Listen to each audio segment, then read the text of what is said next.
The wind in Dead Mare Gulch did not just blow, it scraped. It came off the high plains carrying red dust that tasted of iron and futures drying up.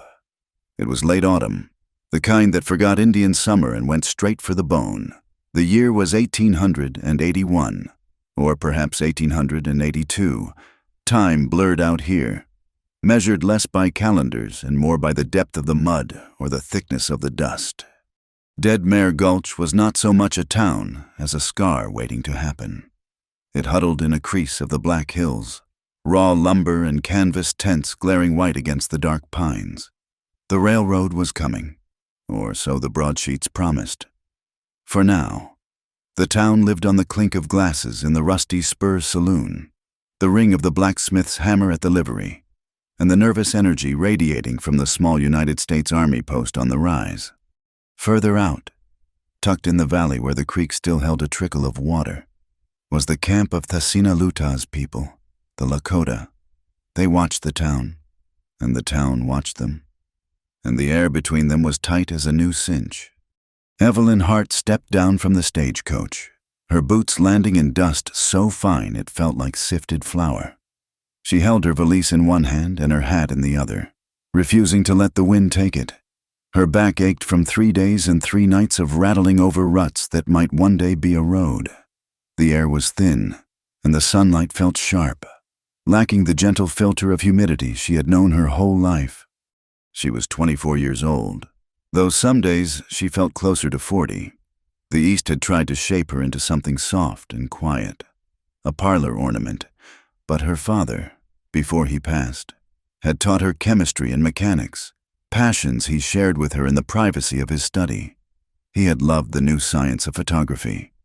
After his death, that knowledge was all she had left when the creditors came. The debt was not hers. Not really. It belonged to her mother, a gentle woman lost in grief, who had signed papers she did not understand. The result was a lien on the family farm, the last piece of their world. Eve had sold everything else, her father's books, her mother's silver, just to buy the coach ticket and the heavy equipment stored in the boot. Dead Mare Gulch. Even the name sounded like an ending. She tugged her wool coat tighter. It was a practical garment, gray and sturdy, but the wind found every seam. The red dust was relentless. It coated her eyelashes, worked its way under her collar, and settled on her lips with the taste of iron. She saw it as a battle. If she let the dust settle inside her, she would become like the weary, faded women she saw peering from behind dirty windows. "Room, miss," a man called from the doorway of the flimsy hotel. Eve nodded, assessing him. He was missing 2 fingers on his left hand. "I need a room, and I need a wagon sent to the livery for my trunk. It is heavy, and it is fragile. If it is broken, I cannot pay you." The man spat a brown stream of tobacco juice into the street. "Everything out here's fragile, miss, 'cept the hills." She looked past him at those hills. They were not green and rolling. They were black and purple, jagged against the sky, looking more like teeth than mountains. Miles away, on a ridge that gave him view of the town and the valley, Luta watched the smoke from the stagecoach rise miles before the coach itself appeared. He had been still for an hour, listening. The deer were nervous today. The wind carried the sound of axes from too far up the valley, where no axes should be. His name was Red Cloth. He had earned it when he was just 16 winters, wrapping a bleeding friend in his own red trade blanket during a skirmish with the Crow. The name felt old now. He was a man caught between 2 currents. He had scouted for the army, a decision that still earned him suspicious looks from some of the elders. But he had done it to learn. He learned their maps, their language, and their way of thinking. He learned that their paper treaties were elaborate traps. The words promised peace while the maps carved up the land. He knew English. He knew how to read their strange markings. And he knew they saw these hills, Paha Sapa, as nothing but a vault of yellow metal. They did not see the Wopila, the deep thanks, owed to the spirits of the place. They only saw profit. His priority was the camp below, his younger sister, Mina, and his uncle, Old Stoneheart. They needed the meat he was hunting. The drought meant the herds were thin. The miners' sluice boxes were choking the creeks with silt, poisoning the fish. The treaty, the one signed at Fort Laramie 13 years ago, promised this land for as long as the grass shall grow. The grass was already dying, choked by dust from the new wagons. He did not want war. War was a fire that burned the women and children first. But the land was life. If the Ravens Claim Company, whose surveyors he had been tracking for a month, pushed into the valley, there would be no choice. Eve walked the single street. It was wide enough for 6 wagons abreast, but it was all mud pits and dust bowls. The boardwalks were uneven, made of raw, splintered lumber. The Rusty Spur Saloon was already loud, though it was barely noon. Men in filthy denim and canvas trousers, their faces masked in red dirt and heavy beards, watched her pass. She kept her eyes forward. She had learned in the last 3 days that looking down made her a victim. Looking straight ahead made her a challenge. The blacksmith's shop rang with steel on steel. The livery smelled of manure and stale hay. She located the land agent, a small office tucked between a laundry run by a tired-looking Chinese man and a general store advertising panniers and powder. Inside the saloon, the air was thick with smoke, sweat, and the sour smell of spilled beer. Sheriff Caldwell was a heavy man. His body had surrendered to gravity and whiskey. The tin star on his chest was tarnished, and he wore it with a kind of weary entitlement. He was not a bad man, necessarily, but he was a weak one. And in Dead Mare Gulch, weakness was a vacuum that strong-armed greed rushed to fill. The man across from him was named Silas Croft. He represented the Ravens Claim Company. Croft was clean-shaven, his suit black and pressed despite the dust. He looked like an undertaker, and in many ways, he was— "They are squatting, Caldwell," Croft said. His voice was quiet, forcing the sheriff to lean in. "Right on the richest vein in the valley.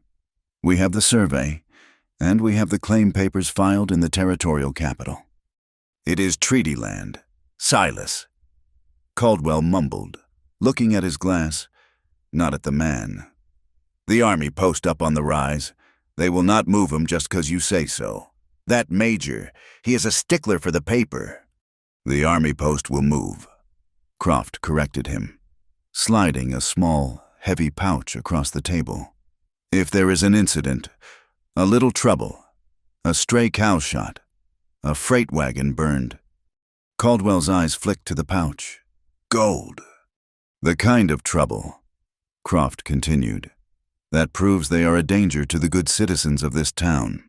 The kind of trouble that makes the major worried about an uprising." Caldwell's fleshy hand closed over the pouch. "I do not want a war." "Neither do I," Croft said, smiling. It was a cold, thin smile. "We just want the land. The miners are already spooked. They think the Lakota are starving and getting bold. It would not take much to turn that fear into a fire." Caldwell nodded slowly. The gold was real. He had seen the assay reports. Greed was a simpler motive than justice, and it paid better. Eve secured a room at the hotel. It was small, cold, and smelled of lye soap and old cigars, but it had a sturdy lock. She spent the afternoon retrieving her trunk. The wagon driver grumbled about the weight. "What is in here? Lady Anvil's." "Glass," she said simply, "and chemicals. Be careful."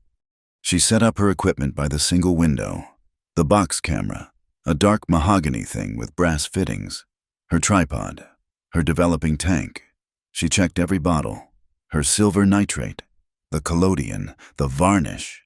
Everything was intact. She felt a moment of profound loneliness.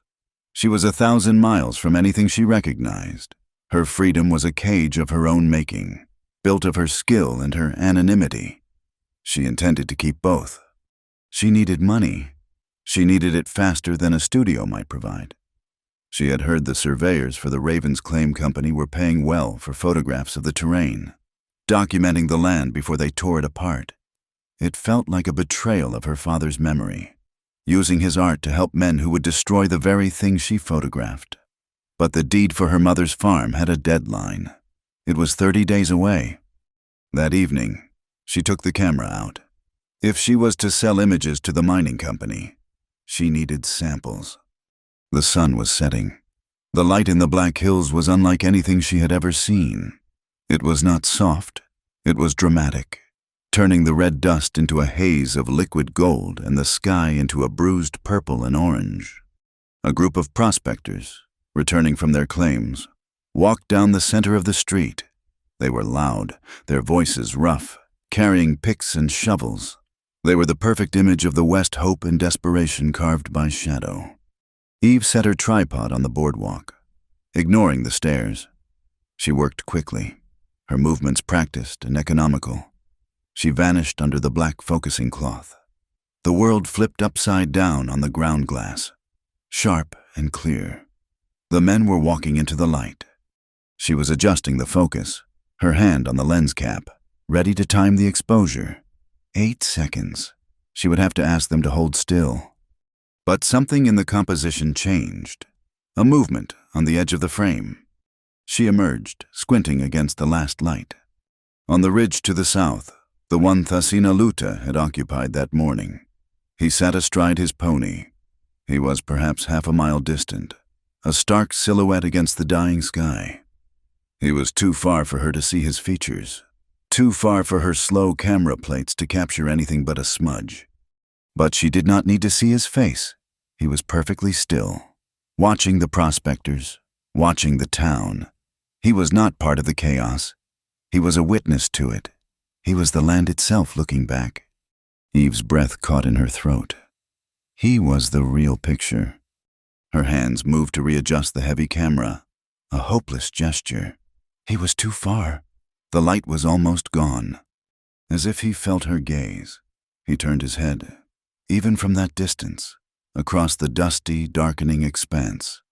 Evelyn Hart felt his eyes lock onto her. It was not hostile, not curious, not challenging. It was a deep, steady assessment. A gaze that saw the tripod, the glass plate, and the woman hiding in them. It was the calmest look she had ever received. Then, as slowly as the sun dipped below the jagged horizon, he turned his pony. He did not ride away.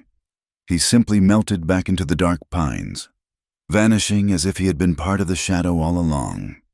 Eve let out the breath she had been holding. The prospectors stumbled on, oblivious, yelling about whiskey. She looked down at her camera, the heavy box of wood and brass. For the first time since leaving Ohio, she felt the true, crushing weight of the distance she had traveled, and a new, unfamiliar shiver of fear that had nothing to do with being alone. It was the fear of being seen. The vision of the man on the ridge stayed with Evelyn Hart for 2 days. It settled in her mind like the fine red dust that settled on her camera box. He was a fixed point in a world that felt dangerously loose. She needed work. The stagecoach fare and the hotel deposit had reduced her savings to a handful of coins.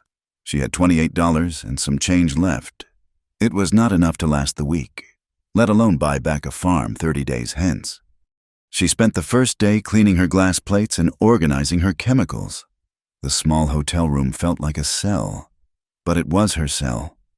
She polished the mahogany box of her camera, the brass lens shining like a new gold piece. It was her only weapon, her only tool. On the third morning, she pinned her hair back, put on her sturdiest boots, and walked to the office of the Ravens Claim Company.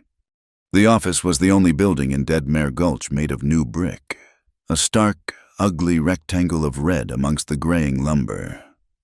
Inside, Silas Croft sat behind a desk large enough for a feast. He did not look up when she entered. He was studying a map covered in black lines. "Mr. Croft," Eve said, her voice steadier than her hands. He looked up. His eyes were pale gray, the color of a winter sky before snow. "I do not hire girls from the saloon." "I am not from the saloon," Eve said. She placed her valise on the floor and opened it, revealing 3 prints she had taken on the journey west: a canyon, a storm over the prairie, a portrait of a freighter. I am a photographer. You are surveying the hills. You will want documentation. Croft picked up the print of the canyon. He stared at it for a long minute. He was not looking at the light or the composition. He was looking at the rock strata. You can make the rocks clear, he asked. I can make them clearer than the eye sees them.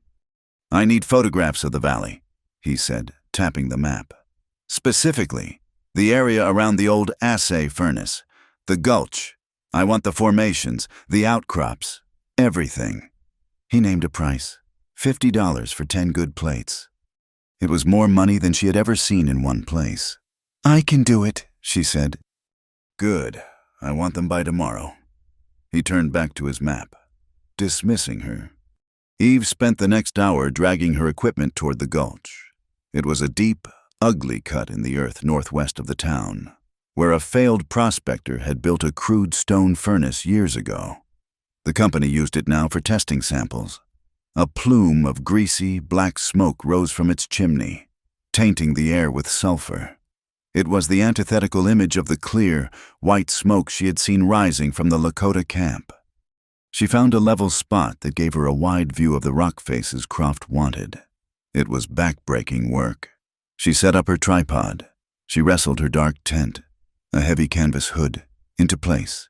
She began to mix her chemicals. The collodion smelled sharp, like ether. It had to be poured onto the glass plate, then sensitized in a silver nitrate bath, all in complete darkness. The process was slow. Each photograph took nearly 20 minutes from start to finish. She made 3 plates. The rock formations were sharp, just as he wanted. She was preparing the 4th plate when she heard voices. She was inside her dark tent, her hands in the chemical bath. You said it would be quiet, a voice grumbled. It was Sheriff Caldwell. It is quiet, Silas Croft's voice answered. It is just the photo girl. She is harmless. She is in her box. Eve froze. Her hand stopped moving in the silver solution. This is madness, Silas, Caldwell said.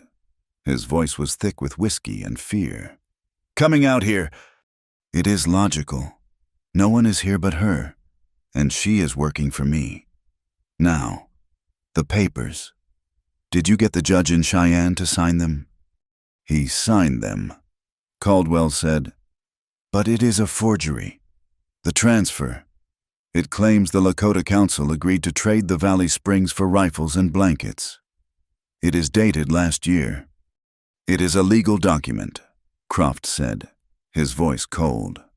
And here is your payment for ensuring its delivery and enforcement, $500, in gold. There was the heavy clink of coin. When this starts, Caldwell said, his voice dropping, the Army will thank you for preventing a war.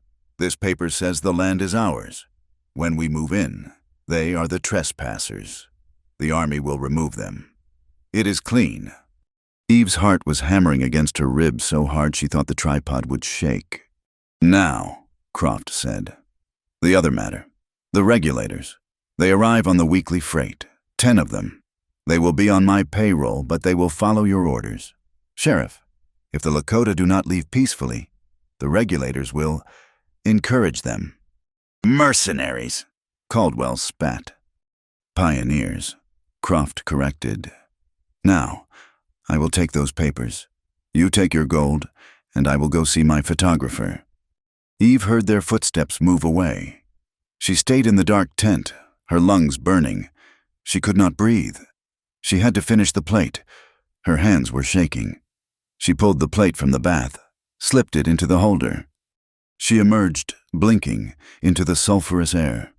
Croft was gone. Caldwell was walking back toward town. She needed to take the photograph. Not of the rocks, of that. But they were gone. She looked at the plate holder in her hand.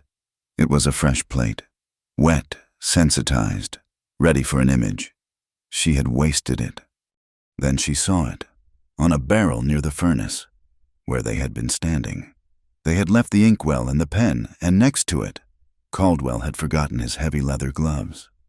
It was not the bribe itself, but it was proof they were there. She swung the camera. She ducked under the black cloth, the world turning upside down. She focused on the barrel, the gloves, the inkwell. It felt like a lifetime. She pulled the cap from the lens. She counted 1, 2, 3, 4, 5, 6. A shadow fell over her. "What are you photographing?" She ripped the cloth from her head. Silas Croft was standing over her. His pale eyes narrowed. The furnace," she stammered, replacing the lens cap. Her hands were slick with silver nitrate stains. "You wanted the geology, the smoke." Croft looked at the furnace, then at the barrel. He did not seem to see the gloves. "This is taking a long time, Missy. I am paying you for pictures, not for sitting in the dark." "It is a slow process," she said, her voice shaking. "I have to develop the plate now." "See that you do. I want 10 plates by sundown." He turned and walked away. Eve fled. She did not develop the plate in the field. She packed her equipment, her hands fumbling with the brass fittings. She hauled the heavy gear back to the hotel, her mind screaming. In the relative safety of her locked room, she turned the key, stuffed a rag under the door, and drew the heavy curtains. She lit her red dark-room lantern. She developed the plate of the furnace and the barrel. It emerged from the fixer, clear, the gloves, the inkwell. The paper they had signed was not visible, but the setting was evidence. Weak, but it was something. She looked at her other plates, the 3 she had taken of the rocks, and she stopped. On the 3rd plate, the one she had been composing just before she went into the dark tent, she saw them. In the corner of the frame, small but unmistakable, 2 men, Croft and Caldwell. Croft was handing Caldwell the heavy pouch. Caldwell was handing Croft the papers. She had not even seen them. They had walked into the edge of her wide-angle shot while she was preparing her chemistry. She had done it. She had accidentally captured the entire bribe. Her first thought was triumph. Her second was terror.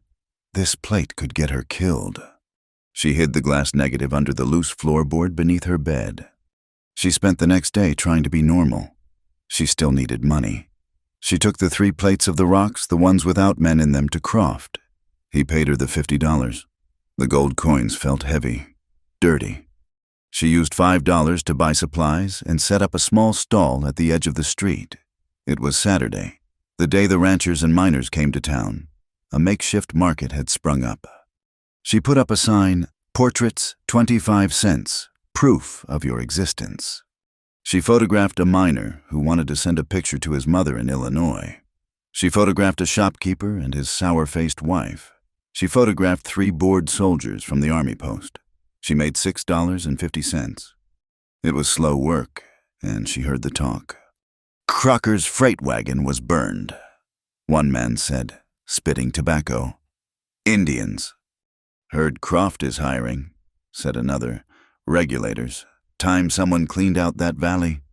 Eve felt sick. The mercenaries Caldwell and Croft had spoken of. The rumors were starting, just as Croft had planned. As the sun began to dip, Sheriff Caldwell appeared. He was not wearing his hat, and his face was flushed with whiskey. He swayed as he walked. He stopped in front of her stall. "Well, well," he boomed, his voice drawing a small crowd. "The picture lady." Eve stood very still. "Sheriff." "I see you," he said, poking a thick finger at her camera. "Setting up this thing all over town, spying on folks. I am earning a living, Sheriff, just like everyone else."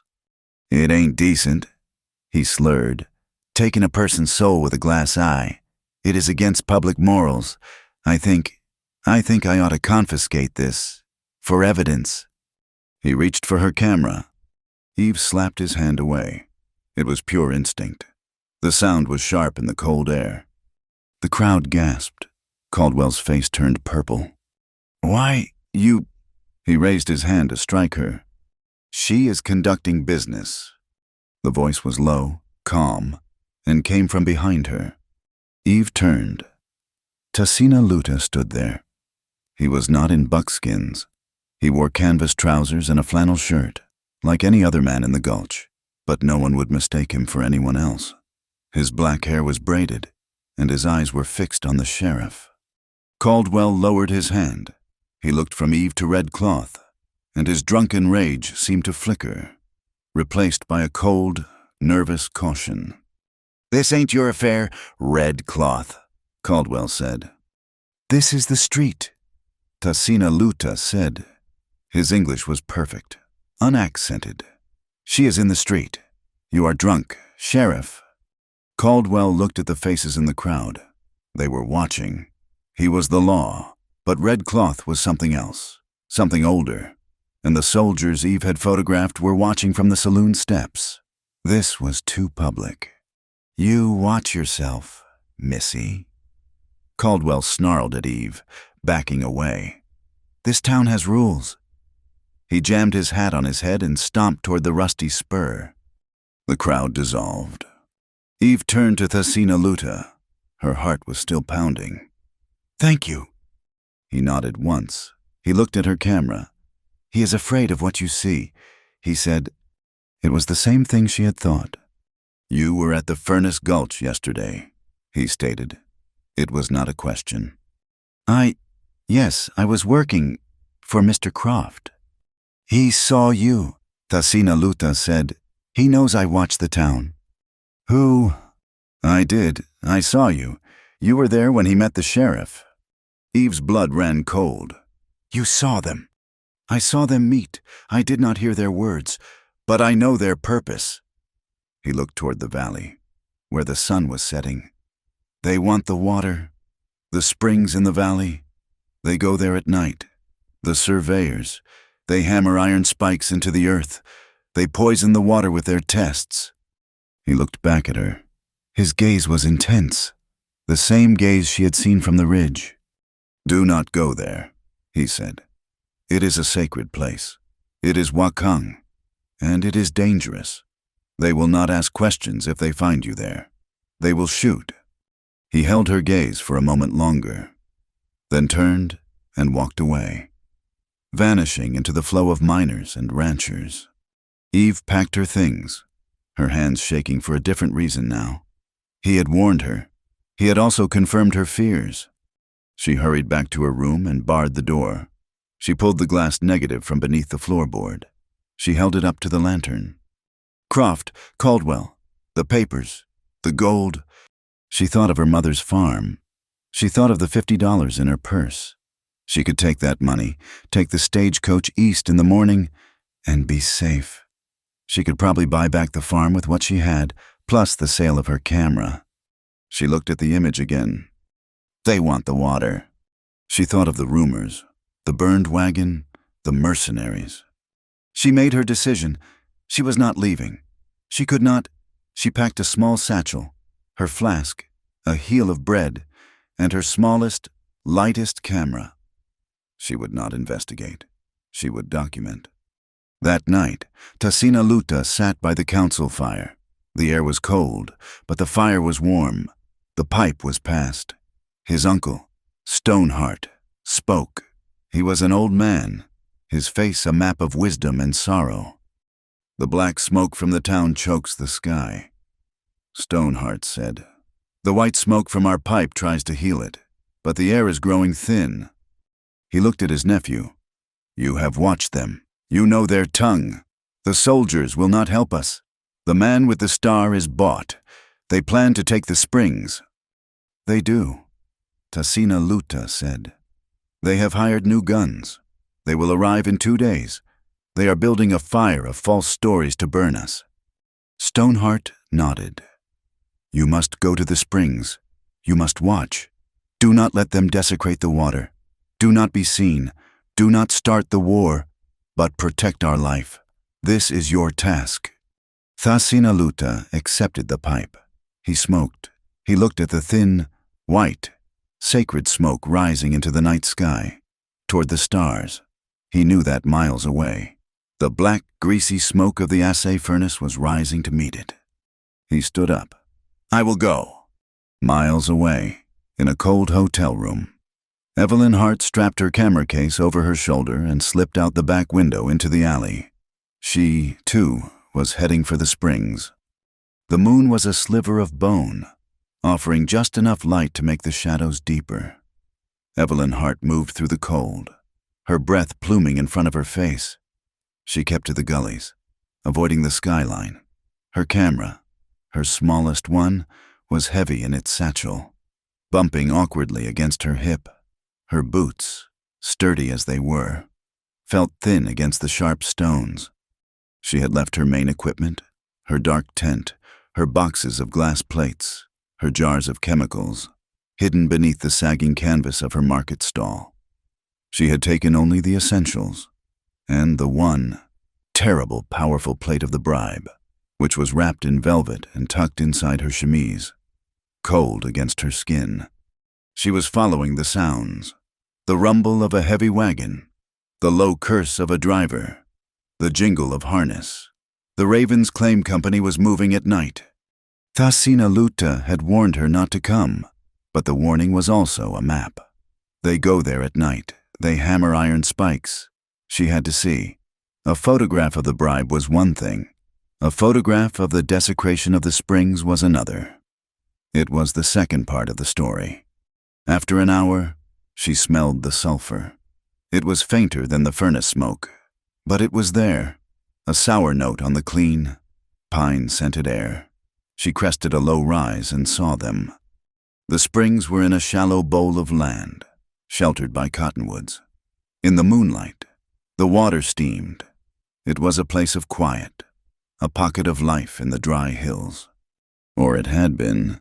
Now, 2 freight wagons were parked beside the largest pool. Men moved in the light of 6 lanterns, their shadows long and grotesque. They were driving long iron rods into the earth around the pools. Silas Croft was there, holding a map, pointing.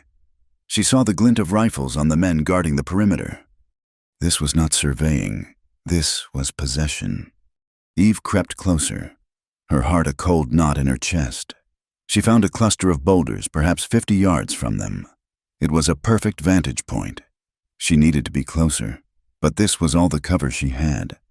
She set the small camera on a flat rock, fumbling with the lens cap, her fingers numb. This light was too low. It would take a long exposure, at least a minute. She would need magnesium flash, but that would be a death sentence. She had to try with just the moon and the lanterns. She opened the lens. She began to count in her head. 1 1,000, 2 1,000. She focused on the sounds, the heavy thud of the sledgehammers. Croft's low, cutting voice. Deeper. I want the samples from 20 feet. And get that powder keg over here. We'll blast the main feed. Blast it. They were going to destroy it. She reached 31,000. Her camera was slow, but it would capture the scene. The lanterns, the wagons. She leaned forward, just an inch, to check the angle. Her boot scuffed a loose piece of shale. It was a small sound, a dry scrape. Every man in the bowl froze. The hammering stopped. "What was that?" a voice barked. Eve did not breathe. She was stone. "Up there," another man pointed, not at her, but near her. "In the rocks." A lantern lifted. The yellow beam swung across the boulders. Eve pressed herself flat. The light washed over her hiding place and kept moving. She let out a silent breath. Then the light swung back. "There, someone's there, I seen her." She had been seen. Eve grabbed the camera, not waiting to cap the lens. She shoved it into the satchel and ran. Stop, or I'll shoot." She scrambled up the rocks, her lungs burning with the thin, cold air. A shot cracked, the sound flat and ugly. The bullet whined off the rock to her left. She was not fast enough. She could hear them behind her, their heavy boots crashing through the brush. They knew this terrain better. She reached a wall of rock, a dead end. She was trapped. She turned, panting, her back against the cold granite. 2 men were coming up the gully, rifles raised. "Got you, little spy," one of them growled. Then a hand shot out from the rock face itself. It seized the front of her coat, yanking her sideways with impossible strength. Eve cried out, but the hand clamped over her mouth, muffling the sound. She was dragged, stumbling, through the rock. It was a crack, a fissure no wider than her shoulders. She was pulled into absolute darkness, the smell of damp earth and sage filling her nose. Her rescuer was behind her, his body pressed against her back, his hand still firm over her mouth. "Do not speak," a voice whispered in her ear. It was him, Tasina Luta. They stood in the dark fissure for a full minute. Eve could hear the men on the other side, just feet away. "Where did she go?" "She was right here. It's a dead end." "She's like a damned ghost. Spread out, she cannot have gone far." Their voices faded. Tasina Luta did not move. His hand remained over her mouth, but the pressure lessened. It was not violent. It was absolute, a signal for silence. She could feel the warmth of his palm, the steady, slow beat of his heart against her shoulder blades. He was not even breathing hard. He held them there for 5 more minutes, long after the sounds were gone. Then, slowly, he took his hand away. He pushed her gently forward. "Move," he whispered. The fissure, which she learned later was called Wolf's Gate, was a natural tunnel. It twisted for 20 yards before opening into a small, sheltered alcove hidden by ancient, gnarled junipers. The moon found them again, but it was filtered, soft. Tasina Luta turned on her. His face was granite in the moonlight. He was furious. "I told you not to come," he said. His voice was a low growl. "This is Paha Sapa. This is not a place for your white woman's games. They would have shot you and left you for the buzzards." "They are destroying it," Eve whispered back, her fear replaced by her own sharp anger. "They were going to blast it. Did you hear them? They are poisoning the water. I had to get a picture." "We know what they are doing. My task was to watch. Your task was to stay away. You are a fool." "I am not a fool," she said, her voice rising. "I am a witness, and I have proof. I have the picture, the one I told you about, of Croft bribing Caldwell." He went still. "The picture, the one from the furnace?" "Yes, on glass. I have it. It's right here." She touched her chest. He stared at the spot, and for the first time his anger seemed to recede, replaced by a cold, sharp calculation. He understood. This was not just a picture. It was a white man's weapon. It was a piece of paper that could fight their bad paper. "Where are the others?" he asked. "The ones from tonight." "The camera is here," she said, lifting the satchel. "But I did not get the exposure. They saw me." He nodded, his eyes scanning the ridge above them. "They will not stop looking. They know what you are. Now." As if the spirits of the hills were agreeing, the wind shifted. It turned cold. A wetness touched Eve's cheek, then another. The first rain of the season began to fall. It was not a gentle shower. It was a cold, driving prairie rain that hit the dry ground with a hiss. Within minutes, the dust turned to a slick, greasy mud. They heard a new sound. Shouting. Caldwell's voice, thick with rage, carried on the wind. "She was here, that damn photographer. Find her. If you cannot find her, burn her stall, burn everything. I want her gone by morning." Eve's stomach clenched. My equipment, my dark tent, everything is at the stall." "They are things," Tasina Luta said. "Wood and glass. You have the one plate that matters." "They will destroy my life's work. They will destroy you if they find you," he said. He looked at the rain, which was now a deluge. "This rain is a gift. It washes the tracks, but it makes the rock slick. We must go. Now." He grabbed her arm, not her hand. His grip was on her forearm. Firm, impersonal. "Move where I move. Step where I step. Do not talk." He led her away from the springs, not back toward the town, but deeper into the hills. He moved with a silence that defied the terrain. She slipped and slid in the mud, her boots caked and heavy. He did not. He seemed to float over the slick stone. Twice! She nearly fell. Twice! His hand shot out and steadied her, his fingers digging into her arm just long enough to right her. And then, releasing, it was the most disciplined touch she had ever felt. He was not helping her so much as directing her, guiding her body as a tool to get them both to safety. There was no possession in it, no familiarity. It was efficient, and in its own strange way, profoundly respectful. He was not treating her as a woman. He was treating her as a fellow creature he was determined to keep alive. They found shelter under a deep granite overhang, a shallow cave the wind could not reach. They were both soaked. Eve was shivering, her teeth chattering. He pushed her to the back of the shelter. Stay here. He stepped back into the rain and was gone for 10 minutes. He returned with an armful of dry, dead wood from the heart of a fallen juniper. He took a small pouch from his belt, and with a flint and steel, he struck a spark into a piece of tinder. Within minutes, a small, smokeless fire was burning. The warmth was agonizingly good. "You cannot go back to the town," he said, staring into the low flames. "Caldwell's pride is wounded, and Croft knows you have seen his work. They will hunt you."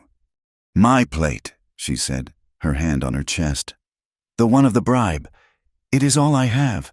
I have to get it to someone. The army, a judge." "The army at the post follows the paper. Right now, Croft's paper is the only one they see, and the nearest judge is in Maple Bend. 2 days' ride. You would never make it." "Then what do we do?" she whispered, the hopelessness settling in. "I've lost everything. My stall, my camera." "You have not lost the proof," he said, "and you have not lost your life.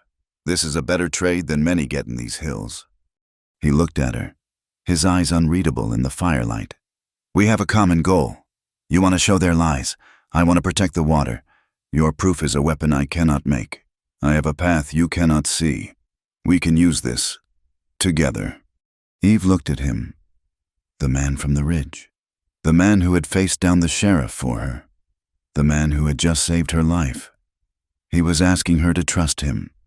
"I agree," she said, her voice quiet but firm. "I do not want anyone hurt. I just want the truth to be seen. I do not want them to win." "Good. We will rest here until the rain stops. Then I will take you to my people." "But they will. Will they accept me?" "My sister will. That is enough for now." He fell silent, turning his attention back to the rain, which was finally easing. The anger was gone from his face, replaced by a deep, weary focus. He let her out in the gray, pre-dawn light. The world was washed clean, the red mud thick and sticky. He took her to the edge of the valley, just above the Lakota camp. The smell of clean, wet pine and cottonwood smoke was thick in the air. The white smoke rising from the lodges felt like a prayer. "Wait here," he said, pointing to a cluster of pines. "Stay hidden. Do not move. I will send someone. A woman. Her name is Mina. She is my sister. She speaks some English. Trust her. She will bring you to safety." "Where are you going?" "Back to the springs," he said, his eyes hard. "I must see what the rain has shown us, and I must see what they have done." Eve clutched the camera satchel. "Thank you. I do not know how." "This is not about thanks," he said, cutting her off. "This is about the water. Do not move from this place. Do not be seen." He turned, and just like that, he was gone. He did not make a sound. He simply stepped between two boulders and vanished into the gray, wet landscape. Evelyn Hart huddled under the pine, her clothes soaked and cold. She was alone. She had lost her business, her hotel room, her small claim to a life in Dead Mare Gulch. She was a fugitive. She touched the hard, square plate beneath her sodden clothes. She had the proof. A shiver of fear ran through her, so cold it burned. She suppressed it. She had made her choice. She would wait for Mina. She had chosen justice. Evelyn Hart huddled under the pine for an hour. Then two. The wet dawn air was so cold it felt sharp in her lungs. The rain had stopped, leaving a world of dripping trees and thick, red mud. Her feet were numb inside her boots. Mina did not come. A new, colder fear began to seep in. Tasina Luta had been absolute. Wait here. She will come. If she had not come, it meant something had gone wrong. He might have been captured. The camp might be in chaos. Or, she thought, perhaps the plan had changed and she was abandoned. She could not stay here. She was exposed, and the light was growing. Soon, the men from the springs, or the sheriff, would renew their search. Her only hope was the town. It was madness to go back, but it was death to stay. She gathered her strength. She checked the satchel. The small camera was there. The precious plate of the bribe was still tucked safe and cold against her skin. She moved, keeping low, using the gullies the rain had carved. She did not head for the main street, but for the messy fringe of the town, where the tents and lean-tos gave way to failed structures. She saw the smoke from the rusty spur in the hotel. She smelled bacon frying. She saw the remains of her market stall. It was a pile of charred canvas and splintered wood. Caldwell had been true to his word. Her dark tent, her chemicals, her box of clean glass plates, her trunk of clothes, all of it, gone, a black smoking ruin. She felt a moment of pure, blinding despair. She had nothing left but the clothes on her back and the image on the glass. She pushed the feeling down. Despair was a luxury. She needed shelter. She spotted it, 100 yards from the last canvas shack, an old granary, built by a farmer who had given up years ago. Its roof was sagging, but it was solid. She slipped through the gap where a door had been. It was dark inside, smelling of dry rot and ancient rat droppings. Dust motes danced in the few beams of light that pierced the roof. It was perfect. She pulled the plate from her chemise. It was still wrapped in velvet. She also pulled the plate holder from the camera she had used at the springs. She had to know what she had. She used her heavy coat to block the light from the doorway. She pulled her small red lantern from the satchel, her hands shaking as she lit the wick, the dark interior filled with a dull, ruby glow. She set up her small, portable chemistry set. She poured the developer into the small tray, first the plate from the springs. She slid it in, rocking the fluid. Nothing. It was a sheet of fogged gray. She had pulled the lens cap but had not replaced it when she ran. The light had destroyed the image completely. She had no proof of the attack on the springs. Her hands tightened. She took a breath. She slid the second plate into the tray, the one from the furnace gulch, the one she had taken by accident. She rocked the tray, slowly, like a ghost emerging from a fog. The image began to appear. The barrel, the inkwell, and the two men, Silas Croft, handing the heavy pouch, Sheriff Caldwell, holding the false papers. It was clear. It was damning. A wave of dizziness hit her. This small, 9-inch piece of glass was the only thing in the world standing between Croft and the valley. The truth, emerging in a chemical bath. She moved it to the fixer. She watched the image become permanent, impervious to light. She had it. A sound outside made her freeze. Voices! Men! Close! Burned the whole damn thing down. A man slurred. The sheriff was mad as a hornet. Said she was a spy. She ain't in the hotel, another voice said. We tossed the room. Just some ladies' things. Caldwell wants her found. He's paying $20 to the man who brings her in. $50 if she's, resisting. The voices moved on, their boots sucking in the mud. Evelyn leaned against the dry, rotted wood, her legs weak, a $20 bounty. She was being hunted. She was trapped in the granary. She was out of water, and her fixer was almost spent. She needed a safe place. She needed an ally. She thought of the town. Caldwell owned the Rusty Spur. The general store owner was his brother-in-law. The blacksmith owed him money. But there was one other place, the Golden Slipper. It was the other saloon, the one the miners and ranchers went to when they wanted quieter cards and better whiskey. It was run by a woman, a widow, May O'Rourke. Eve had seen her, a woman in her 40s, with hair the color of a new penny and eyes that missed nothing. May O'Rourke hated the Ravens Claim Company. Eve had heard the gossip. Croft was trying to force May out, trying to buy her saloon for a fraction of its worth to build his own hotel. It was a terrible risk, but it was the only one she had. She waited until she heard the noon whistle at the livery. The town would be busy. The men focused on food and drink. She slipped out of the granary, keeping to the alleys. She felt naked, exposed. Every window seemed to be an eye. She reached the back of the Golden Slipper. A stack of empty barrels stood near the kitchen door. She took a breath and knocked. The door opened a crack. A young woman with a tired face peered out. "We ain't open for—" "Oh, it's you, the picture lady. You look like you've been dragged through a creek." "I need to see Mrs. O'Rourke," Eve said, her voice low. "It is a matter of life and death." The young woman's eyes widened. She looked over her shoulder. "Ma'am, you'd better come in." Eve was bustled inside, into a kitchen that smelled of baking bread and boiled coffee. May O'Rourke stood by a large iron stove, wiping her hands on an apron. She was exactly as Eve remembered, calm, steel-spined.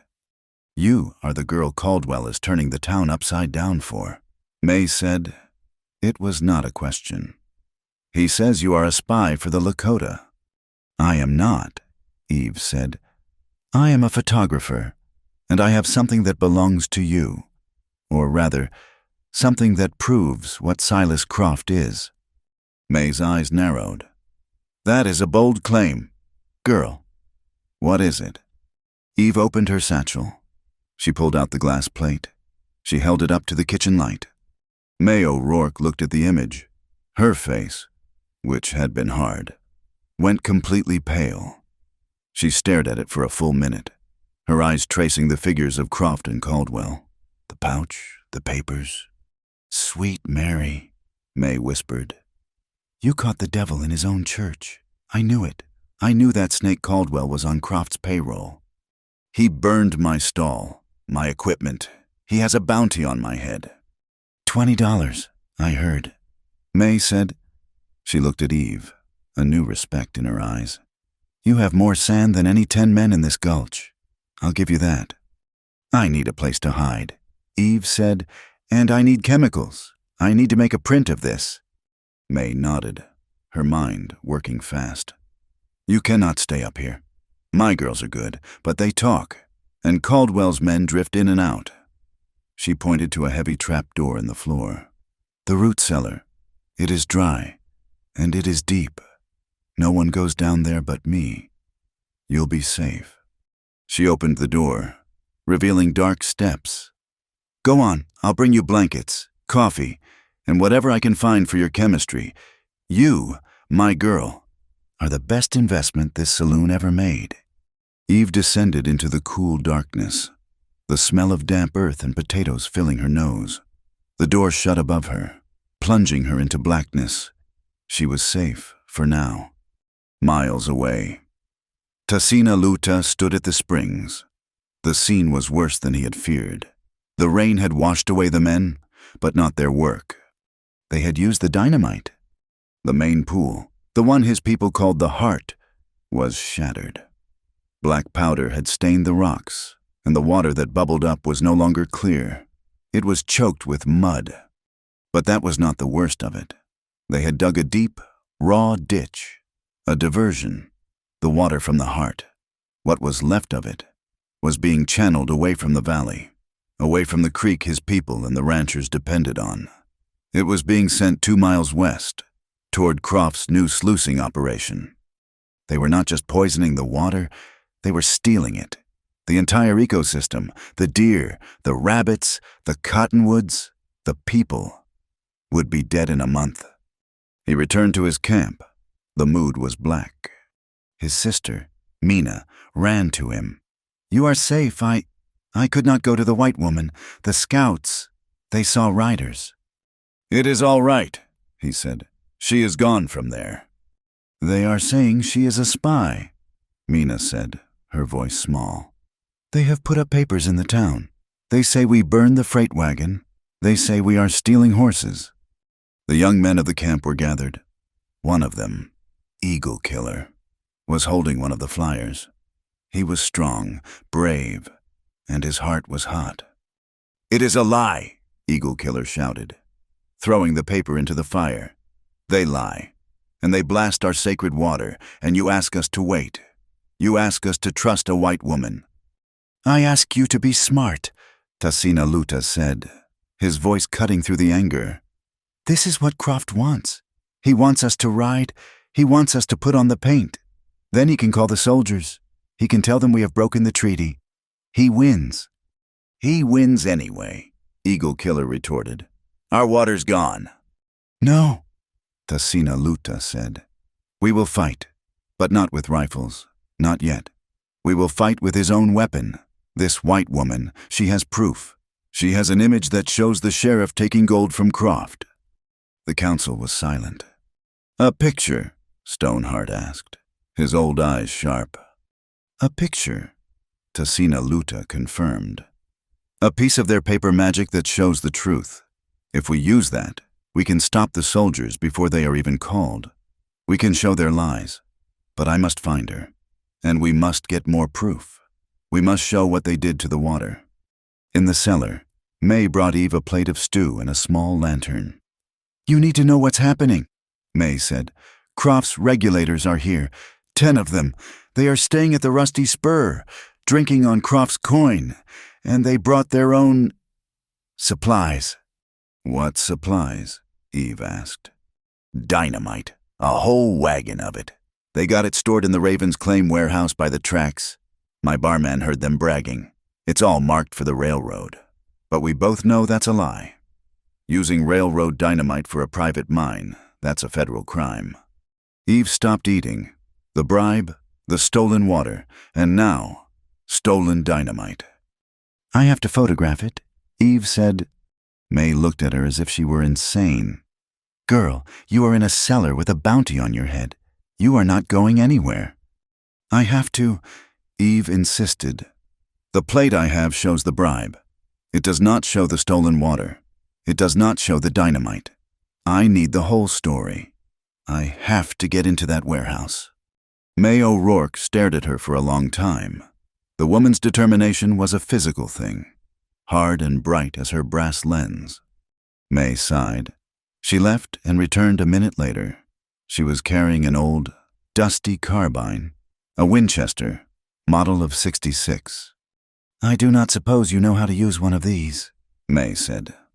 "My father taught me to shoot a pistol, at targets." "This is not a pistol," May said. She worked the lever, her movements practiced. "This is a carbine. It kicks like a mule and it pulls to the left, but it shoots straight if you aim low. This is the loading gate. These are the cartridges." She handed it to Eve. The rifle was heavy, the metal cold. "You are a fool if you go out that door," May said, "but you are the only fool we have." Eve held the rifle. She felt its weight, a terrible responsibility. She was no longer just a witness. She was no longer hiding. She practiced working the lever, the clack-clack of the metal mechanism loud in the small cellar. She was going back out.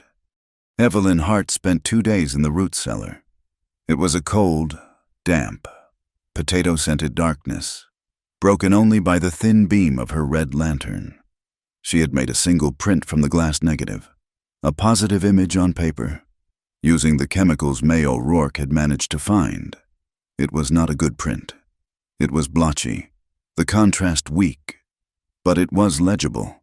The faces of Croft and Caldwell, the bag of gold, the papers. May brought her news with every plate of food. The town was a pot of boiling water, and Croft was turning up the heat. The regulators, all 10 of them, were now deputized. They were Caldwell's men, paid by Croft. but wearing the star of the law. They were stopping ranchers, searching wagons, all under the guise of looking for the Indian spy who had burned the freight wagon. "They are squeezing the town, Eve," May said on the second evening, her voice tight. She set down a bowl of thin broth. "They've closed the land office. They've posted guards on the general store. No one gets powder or shot without Caldwell's signature. He is choking us." "They know I am here," Eve whispered, looking at the trapdoor. "They do not know, but they suspect." May wrung her hands. "Croft knows I hate him. Caldwell knows I have no love for him. They are watching this place. You have to tell me to go. May, I am putting you in danger. Your girls, your business." "And where would you go, girl?" May snapped. "Out there, those regulators are not just thugs. They are trackers. They'd have you in an hour. No, you stay. You are the only card this town has left to play. We just need time." The time ran out an hour later. The sound of heavy boots on the saloon floor above them was unmistakable. It was not the shuffling of miners. It was the measured, heavy tread of armed men. May O'Rourke. It was Caldwell's voice, no longer slurring with drink, but sharp with a cold, sober authority. "Stay down," May whispered to Eve. She put a hand on the trap door, then stood up, smoothing her apron. "I'll handle him." Eve heard May's footsteps move away. She heard the saloon door swing open. "Sheriff," May's voice, calm, professional. "You are early for your whiskey." "Shut up, May," Caldwell said. "We know she is here." "I do not know who you mean. This is a respectable business." "The photographer, the spy. We know you are hiding her." There was a crash, the sound of a table being overturned. One of May's girls screamed. "I am done playing." Caldwell roared. "You have been a thorn in my side since you got here. May, now you are harboring a federal criminal. Where is she?" "I told you, I do not know." There was the sharp sound of a slap. Eve flinched in the darkness. "I will not ask again." Caldwell said, "You will tell me, or I will arrest you. I will charge you with aiding an insurrection. I will take this saloon. I will tear it down to the studs." "You have no right," May said, her voice shaking but full of steel. "I have 10 rights." Caldwell said, "And they are all wearing guns. Arrest her, boys." Eve heard a struggle. She heard May cry out, "Get your filthy hands off me!" "The cellar," one of the regulators yelled. "She was standing right on the trap door." Eve's heart stopped. She looked at the carbine. She looked at the glass plate. She heard them fumbling with the latch, scraping a crate off the door. Evelyn made her choice. "Wait!" she yelled, her voice muffled by the wood. "Do not hurt her, I am here." The scraping stopped. "Well, well." Caldwell's voice was a triumphant purr. "Come on out, missy. Slowly." The trapdoor was hauled open. Bright yellow lantern light flooded the cellar, blinding her. Eve shielded her eyes. She stood up, leaving the carbine on the floor. She could not win with that. She had to use the only thing she had. "Let her go," Eve said, climbing the steps, her hands held high. "She has nothing to do with this. I forced her to hide me." Caldwell stood over her, his heavy face split in a grin. 2 of his new deputies held May, her arms pinned behind her. May's cheek was bright red. "You have caused me," Caldwell said, "a great deal of trouble." "I have what you want," Eve said, her voice trembling but her eyes locked on his. "The glass plate, the photograph, from the Furnace Gulch." Caldwell's grin vanished. He knew. "I knew it," he whispered. "You did get it." "Yes," Eve said. "And I have more. I have prints. I have copies. They are hidden. If you harm me, or if you harm May, they will be sent to the territorial judge in Maple Bend. They will be sent to the army." It was a bluff, a desperate, wild bluff. She had 1 plate and 1 blotchy print, both of them in this building. Caldwell stared at her. He wanted to believe she was lying. He could not afford to be wrong. "You are a clever little liar," he said. "Am I?" Eve said. "The plate is safe, but I will trade it. I will trade myself and the plate for May. Let her go. Let her and her girls go free, and I will give you the plate." "Myself for May," Eve repeated, her voice gaining strength. This was the only move she had. Buy time. Caldwell looked at May. He looked at Eve. He wanted the plate. He wanted to destroy it. "A trade," he said, tasting the word. "All right. A trade. You, for her.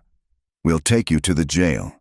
You tell me where the copies are, and when I have them, and the original plate, May stays safe." "No, Eve!" May shouted. "It is done." Eve said, "Let her go." Caldwell nodded. The two regulators released May, who stumbled. Caldwell grabbed Eve's arm, his fingers biting into her flesh like a steel trap. "You are coming with me." He dragged her out of the saloon, into the street. The town was dark. The regulators closed in around her, a cage of armed men, as they hauled her toward the jail. Eve saw a movement in the deepest shadow between the livery and the blacksmiths. A flicker. Tasina Luta. He had been watching. He had seen it all. He had seen her taken. His eyes met hers for a bare second across the muddy street. He gave no sign. He just was, and then he was gone. He did not try to rescue her. He let them take her, and in that moment, Eve's bluff became real. She was a hostage. She was alone. They threw her into a cell at the back of the sheriff's office. It was cold, stone, and smelled of vomit and despair. Caldwell slammed the barred door. "Now," he said, his face close to the bars. "The plate. Where is it?" "In the cellar," Eve lied. "Under the third potato bin. Send May. She is the only one who can find it." Caldwell laughed. "You think I am a fool. You will tell me. You have until sunrise. Then my men will tear the golden slipper apart, board by board, and if May O'Rourke gets in the way, accidents happen." He left. A single regulator, a man with dead eyes and a large mustache, sat by the front door, his rifle across his knees. Eve sank onto the filthy cot. She had failed. She had gambled and lost. She had bought no time at all. An hour passed. 2. The town was deathly quiet. Then a sound, a scrape, at the small, barred window at the back of her cell. She stood. Tasina Luta's face appeared in the moonlight. "I cannot break these bars," he whispered. His voice was barely a breath. "The lock on your door is new. I cannot pick it." "He is at the front desk," Eve whispered back, hope and terror warring in her. "Just one man." "I know, but more are at the rusty spur. They will hear." "You have to go," Eve said. "He is coming back at sunrise. Take the plate. It is still in the cellar. The real one. Under the floorboards, near the stove. Take it. Get it to the judge." "I am not leaving you," he said. "You must. The plate is the only thing that matters." "You are wrong," he said. "The plate is proof. You are the witness. The proof is dead without the witness." He looked past her, at the front of the jail. "He must be moved." "How?" "Fire. It is the only other voice the white man hears at night." He vanished. Eve waited, her heart hammering. 10 minutes, 20. Then she heard it, a distant shout. "Fire, fire at the livery, the haystack." The regulator at the front desk cursed. He stood up. He looked back at Eve's cell, then at the front door. The town bell began to ring, a frantic, clanging alarm. "Stay put," the regulator growled, as if she had a choice. He ran outside. Eve rushed to the window. The sky to the north was bright orange. The livery was burning. Tasina Luta appeared at the front door of the jail. He was not carrying a rifle. He was carrying the heavy ring of keys from the regulator's desk. He opened her cell. He did not speak. He just grabbed her hand this time, not her arm, and pulled her into the chaos. The street was full of men running toward the fire. Smoke and ash rained down, stinging Eve's eyes. The regulators were there, trying to form a bucket brigade, yelling, confused. "This way!" Tassina Luta pulled her into the alley. They ran, Eve's lungs burning. They did not stop until they were at the edge of town, near the granary where she had first hidden. May O'Rourke was there, holding 2 saddled horses. "May!" Eve cried, rushing to her. "The plate!" Tassina Luta said, his voice urgent. "Here," May said, handing him a leather satchel. "I went back as soon as he took her. I knew I got it, and the carbine. They will burn your saloon, May," Eve said, her voice breaking. "Let them," May said, shoving the carbine into Eve's hands. "It is just wood. You have the truth. Now ride to Maple Bend. There is a territorial hearing on the land dispute at 10 tomorrow morning. The judge will be there. It is your only chance." "Thank you," Eve whispered. "Do not thank me," May said, pushing her toward the horse. "Just do not fail." Eve and Tassina Luta mounted. They kicked the horses into a gallop, heading for the cover of the Black Hills, for the passage known as Wolf's Gate. They rode for hours, the light of the burning livery fading behind them. They reached the fissure in the rock and led the horses through. In the sheltered alcove, they finally stopped. The horses drank from a small spring. The rain began again, a cold, miserable drizzle. They were exhausted, soaked, and, for the moment, safe. "You lit the fire," Eve said, her voice numb. "It was just hay," Tassina Luta said. He was checking the horses' hooves. You knew I was in the jail. I saw them take you. I went to the cellar. I got the plate. I spoke to May. We made the plan." "You let them take me." It was not an accusation, just a statement. He finally looked at her. His face was streaked with soot from the fire. "If I had fought them in the street, you would be dead. May would be dead. The plate would be lost. This was the only way." He was right. Eve shivered, the cold seeping into her bones. She pulled her satchel close. From a protected pocket, she took the small, worn daguerreotype of her mother. She needed to remember why. Tassina Luta saw the silver case. "Who?" "My mother," Eve said, her voice thick. She is not well. In her mind. My father died, and men like Croft, they had her sign papers. They took our farm. This," she pointed at the case, "is all I have. This is why I need the money. It is not just the land. It is her honor. I am fighting for her." Tassina Luta was silent for a long time. He looked at the small, faded image of the gentle woman in the silver frame.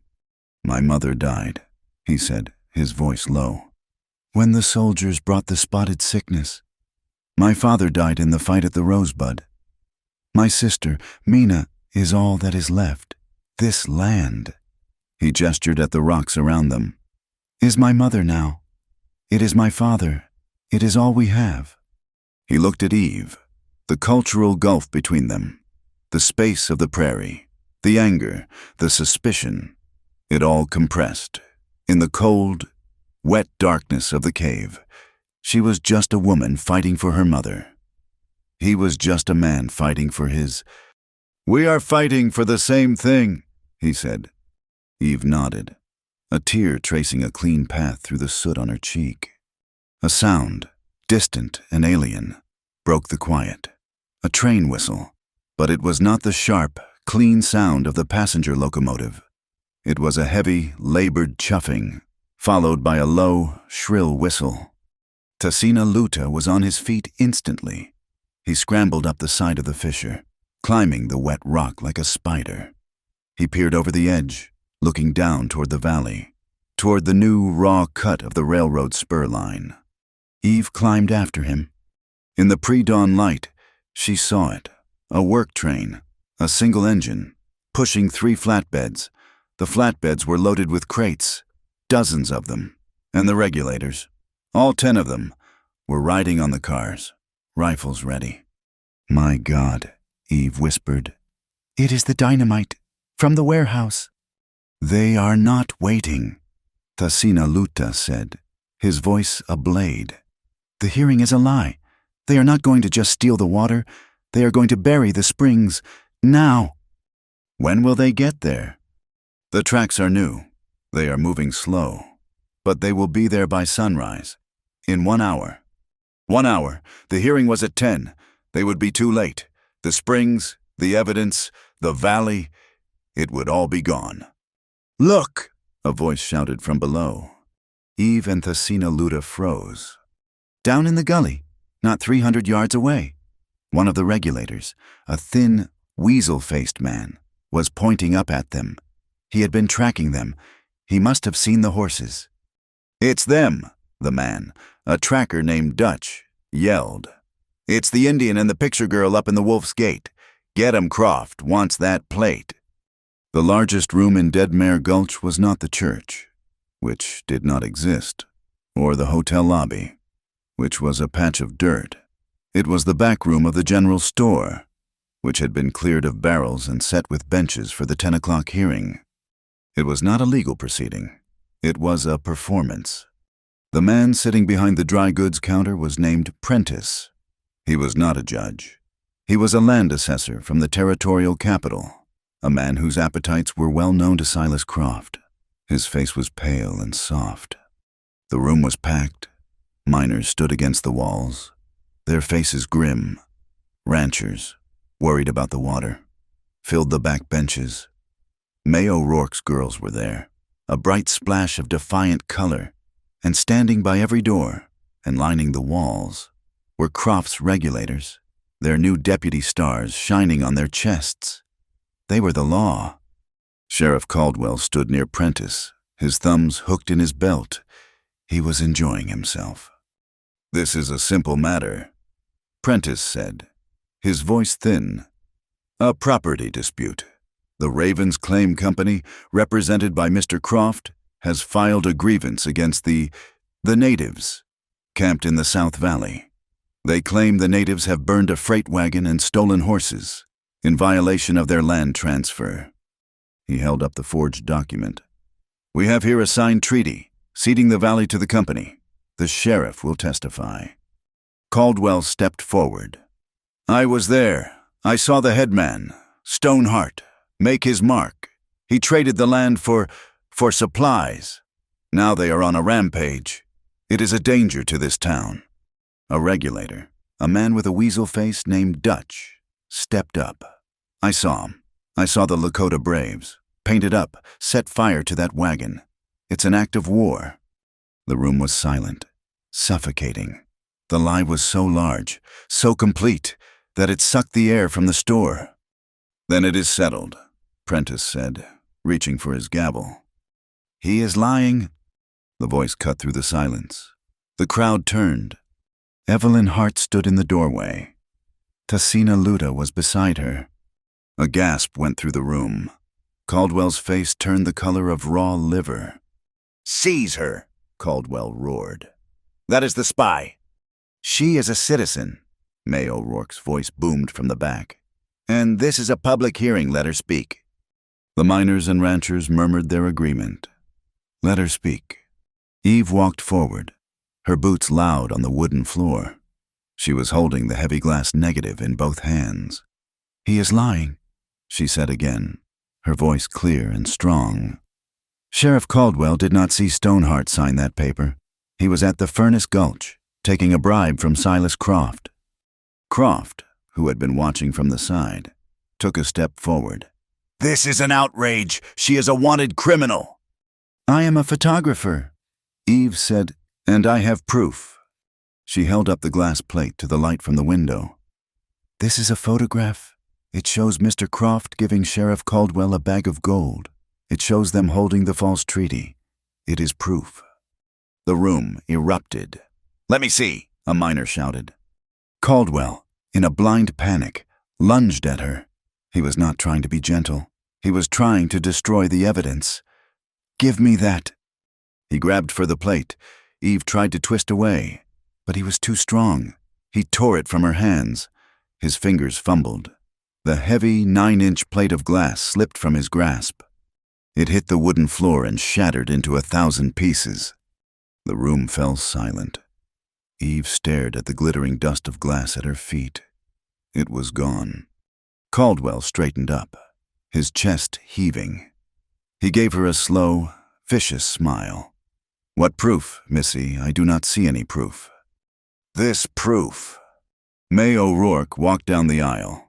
Her face was calm, and in her hand she held a single sheet of paper. "She is a very smart girl." "Sheriff," May said, her voice dripping with contempt. "She knew you were a clumsy oaf. She made a copy." She did not hand the print to Caldwell. She gave it directly to Prentice.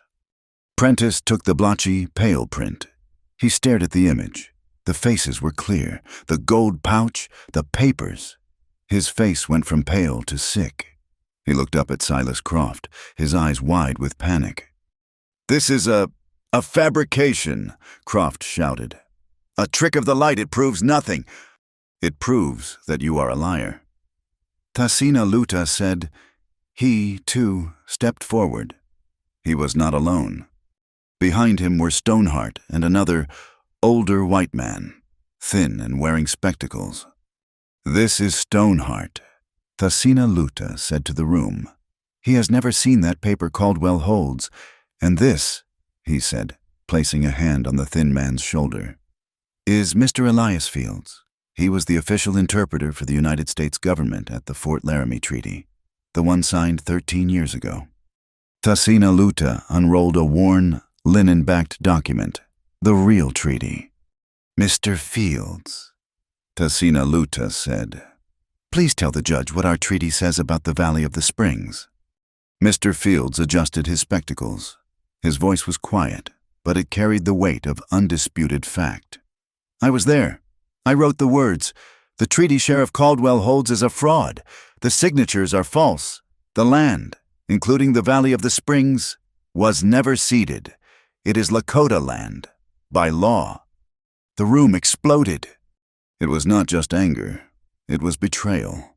The miners and ranchers, who had been ready to fight the Lakota, now turned their fury on the men who had lied to them.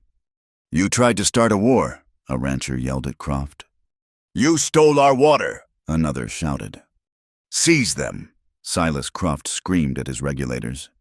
"This is an insurrection. I want them arrested, all of them."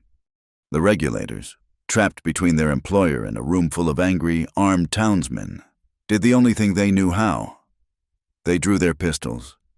"Everybody back, or we shoot." The room froze. Dutch, the weasel-faced regulator, saw his chance. He saw Eve. She was the one who had started this. She was the witness. He lunged, not for Croft, but for her, raising his rifle to swing it like a club. "Eve!" Tasina Luta yelled. He shoved her, hard. Eve fell to the floor as the heavy rifle butt slammed into Tasina Luta's shoulder. The sound was a wet, heavy thud. He cried out, stumbling back against the counter, his left arm going limp. Dutch raised the rifle again, to finish him. Eve, on the floor, looked up. Above them, an oil lantern hung from a beam. She saw the regulator. She saw Tasina Luta clutching his arm, and she saw her satchel. She scrambled, grabbing the satchel. She ripped it open, her fingers finding the small, waxed paper bag, her magnesium powder. For her flash. As Dutch brought the rifle down, Eve stood up and threw the entire bag, a full pound of the fine, metallic powder, straight up into the open flame of the lantern. The explosion was not a bang, it was a thwomp. A sun burst in the room, a flash of pure, blinding white light that burned the eyes. The regulators screamed.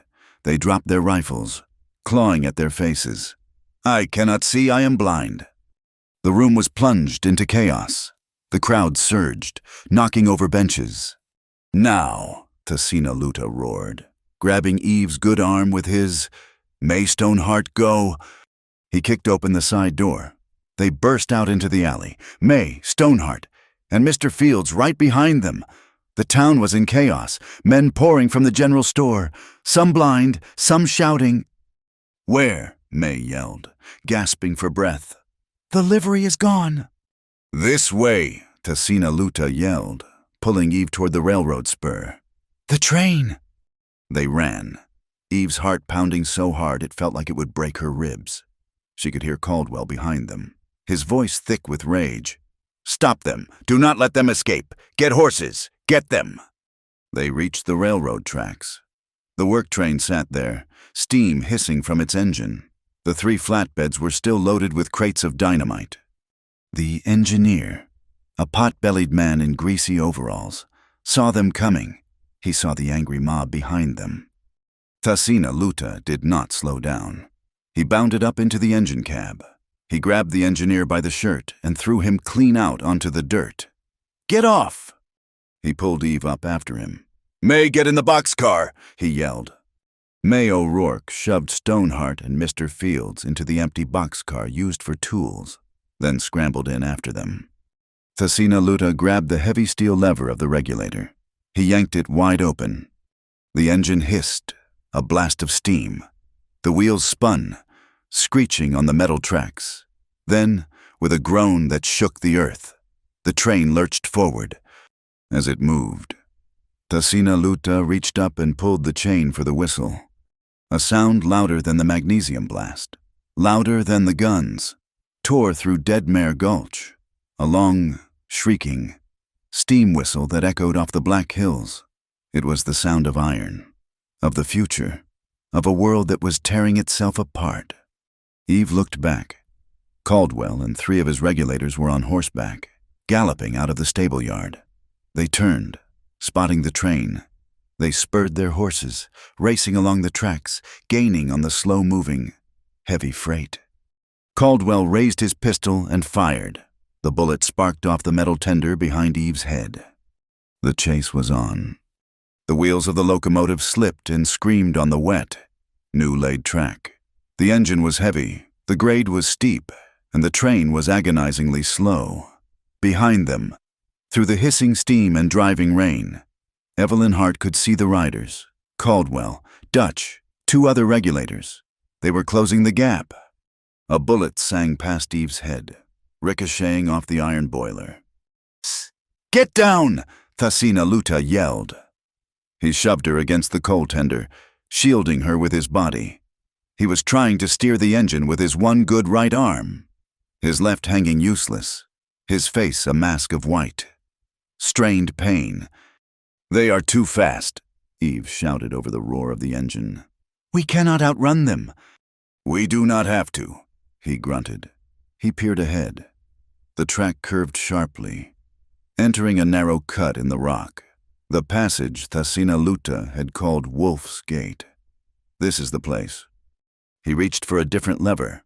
"When I tell you, jump! Jump into the trees! Aim for the pines!" "What about the train, the dynamite?" "The train is a trap," he said, his teeth gritted. "It is a heavy, slow trap." He pulled the lever. A massive, choking cloud of steam erupted from the cylinders, shooting back along the tracks, enveloping the gully in a hot, white fog. Eve heard the horses scream in terror as the steam hit them. She heard Caldwell shouting curses. "Now!" Tassina Luta yelled. He grabbed her, and they leaped from the slow-moving cab. They tumbled down a sharp embankment, crashing through the brittle branches of a scrub pine. The impact knocked the breath from her. They rolled, a tangle of limbs, coming to a stop in a deep drift of old pine needles. Above them, the train continued, chuffing laboriously into the pass, abandoned. They lay still, gasping. The fog of steam cleared. Eve looked up.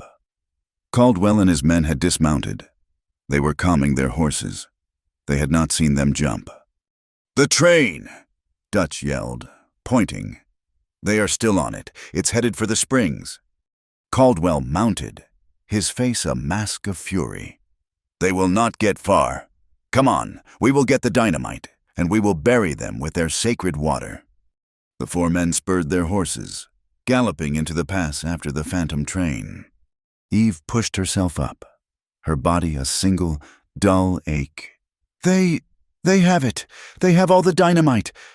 I know, Tasina Luta said. He was trying to get to his feet, his face pale as ash. He pushed himself up with his right arm, but his left shoulder buckled, and he fell back with a low groan. You are hurt, Eve said, crawling to him. The rifle butt, he managed. It broke something. We have to hide. She looked at the sky. The rain, which had been a cold drizzle, was changing. The drops were no longer wet. They were hard. Sleet. We cannot stay here, he said. The storm. It is coming. Where can we go? He looked up, not at the hills, but at the sky. The clouds were churning, a low, bruised purple. There, my ancestors. There is a place. He got to his feet, swaying. Eve put her small frame under his good arm, taking on his weight. He was heavy and hot with fever, but he moved. He led her up, away from the tracks, into the thickest stand of lodgepole pines. The world went white. It was not a gentle snow. It was a sudden, violent blizzard, a wall of wind and ice that descended from the high peaks. The temperature dropped 20 degrees in as many minutes. The wind shrieked, tearing at their clothes. Visibility dropped to nothing. There was no sky, no ground, only a screaming, frozen whiteness. I cannot see, Eve yelled, her words snatched away by the wind. Do not see, Tasina Luta shouted back, his voice hoarse. Feel the wind is from the north. Keep it on your left cheek. Keep moving. They stumbled for what felt like hours. Eve's feet were numb, her face frozen. Tasina Luta was a dead weight against her, but he kept moving, pulling them forward through the deepening drifts. Eve's mind began to fog. She was no longer running from Caldwell. She was running from the ice. The world had shrunk to this single, desperate struggle against the cold. Here, he mumbled, his voice thick. He stopped, leaning against a sheer face of rock that Eve had not even seen. What? Here. He pushed her sideways, into a crack. It was a low opening, hidden by a drift of snow and a curtain of ancient, frozen ivy. They fell inside, out of the wind. It was a cave, not a shallow overhang, but a deep, dry cavern. It was silent. The roar of the blizzard was suddenly muffled, a distant, angry moan. Eve collapsed, panting. Tasina Luta slid down the wall until he was sitting on the sandy floor. He was shivering violently. We are safe, he whispered. The storm cannot find us here. Eve's fear, which had been a hot, sharp thing, turned cold and heavy. She looked at him. In the dim gray light from the cave mouth, his skin was waxy. His breathing was shallow. We need a fire, she said, her own teeth chattering. There is wood, in the back, the old ones. They kept it. Eve fumbled in her satchel, her fingers numb. She found her small packet of matches. She stumbled into the back of the cave and found it, a pile of dry, seasoned pine, stacked neatly, centuries old. She brought it back. She laid the kindling. Her fingers were so cold she broke 3 matches. The 4th one caught. A small, weak flame licked the tinder. It grew, catching the dry wood. A warm, golden light filled the space. Eve looked around. The walls were covered in paintings, faded red and black images of bison, of deer, of men hunting. It was a sacred place. She turned to Tasina Luta. He had slumped over, his eyes closed. No, she whispered. She crawled to him. Tasina, you cannot sleep. She grabbed the carbine May had given her. It was still slung over her shoulder. She used the rifle as a lever, prying him gently away from the wall. His sodden shirt was stuck to his skin. She had to see the wound. She unbuttoned his shirt, her fingers clumsy. The skin of his shoulder and chest was a geography of old scars. But this new injury was a swollen, dark purple mass. The bone was clearly broken, pushed up at an unnatural angle. She took her flask from her satchel. "Drink this," she said. It was the whiskey May had given her. He coughed as the liquid fire hit his throat, but his eyes opened. They were clear, focused on her. "You are cold," he said. "We are both cold," she said. "Your shirt is wet. We have to get it off." She helped him ease his good arm out, but the shirt was frozen to the wound on his left. She had to cut it away, using the small knife from her satchel. He did not make a sound, but his body went rigid. She threw the wet shirt aside and covered him with her own dry wool coat. It was small, but it was something. She sat beside him, feeding small sticks into the fire. They sat in silence for a long time. The only sounds the crackle of the ancient wood and the distant howl of the storm. "I was afraid," Eve said, her voice small in the vast, painted silence. "Back in the jail, I thought I had failed, that I had lost you, that I had lost everything." He turned his head. The firelight cast deep shadows on his face. "You did not fail. You saved May." "I was so afraid," she whispered again. "I have spent my whole life keeping people out. My father, after he died. Trusting anyone felt like a weakness, like I was giving them a weapon to use against me, like the men who tricked my mother." She looked at him, her eyes tracing the lines of the bison on the wall. "I do not think I have ever been this scared, but it is a different kind of fear. When I was on that train and Caldwell was shooting, I was not afraid of dying. I was afraid of you dying. I have never trusted a person this much. Thasina, and it terrifies me." He watched her, his gaze steady. He reached out with his good right hand, his fingers tracing the silver nitrate stain on her cheek. "I know," he said, his voice low and rough. "Your fear is a shield. My anger is the same shield. We were both taught that to survive, we must be alone, that to trust is to be broken." He let his hand rest on her jaw, his thumb gently stroking her skin. "I am not like them, Evelyn. I am not Caldwell. I am not Croft. I am not the men who hurt your mother." He leaned closer. The movement cost him a sharp intake of breath, but he did not stop. "I told you I would protect you," he whispered. "That was a promise to a stranger. It is not that promise now. I choose to be here. With you. I will not take from you. I will not use you. I will not own you." He looked into her eyes, and she saw the truth of it. The discipline she had felt in his touch at Wolf's Gate was still there, but it was now threaded with a powerful, aching tenderness. Eve felt the last of her own shields crumble. She leaned into his touch, her eyes closing. "I know," she whispered. He kissed her. It was not a kiss of fire and desperation. It was a kiss of profound, quiet certainty. It tasted of the cold air, of wood smoke, and of a shared, bone-deep exhaustion. It was a promise given in the heart of a storm. She put her hand on his chest, feeling the steady beat of his heart. He wrapped his good arm around her, pulling her close. His lips moved from her mouth to her cheek, to her frozen temple. "If the pain of the past is still here," he whispered against her skin, his voice thick with an emotion she had never heard from him, "I will soothe it with gentleness and patience." She held him, burying her face in the warm skin of his neck. He was her ally. He was her anchor.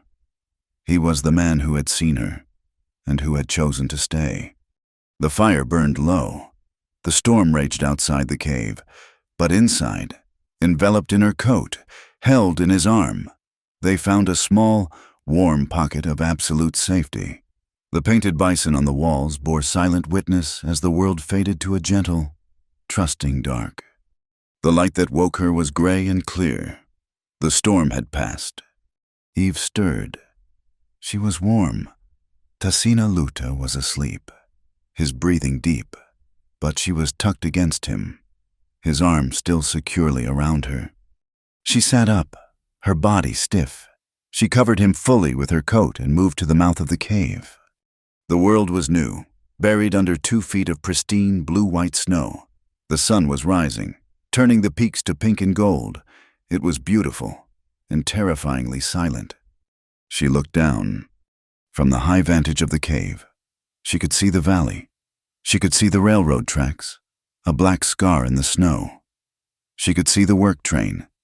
It was stopped, just as they had left it, at the mouth of the pass, right above the sacred springs. And she saw them. Caldwell, Dutch, the other regulators. They were not resting. They had worked through the blizzard. Crates of dynamite were everywhere. They had been planted at the base of the rock walls, all around the bowl of the springs. Wires, black as spider silk, snaked through the snow, all leading to a single plunger box on the train's flatbed. "Tasina," she whispered, shaking him. "Wake up! Oh, God, wake up!" He woke instantly, his eyes clear. He saw her face and got to his feet. Ignoring the pain, he joined her at the cave mouth. He saw the train. He saw the dynamite. "They are going to do it," Eve said, her voice hollow. "They are going to destroy it all. Right now." Tasina Luta did not speak. He just watched. His face was a mask of cold, pure rage. "We are too late," Eve said. "No," he said. He put 2 fingers to his mouth and let out a low, soft whistle. It sounded like a hawk, circling for prey. A minute passed. Then, from the pines below them, a whistle answered. 3 men emerged from the snow-covered trees. They were dressed in winter furs, carrying rifles. It was Eagle Killer and 2 other Lakota warriors.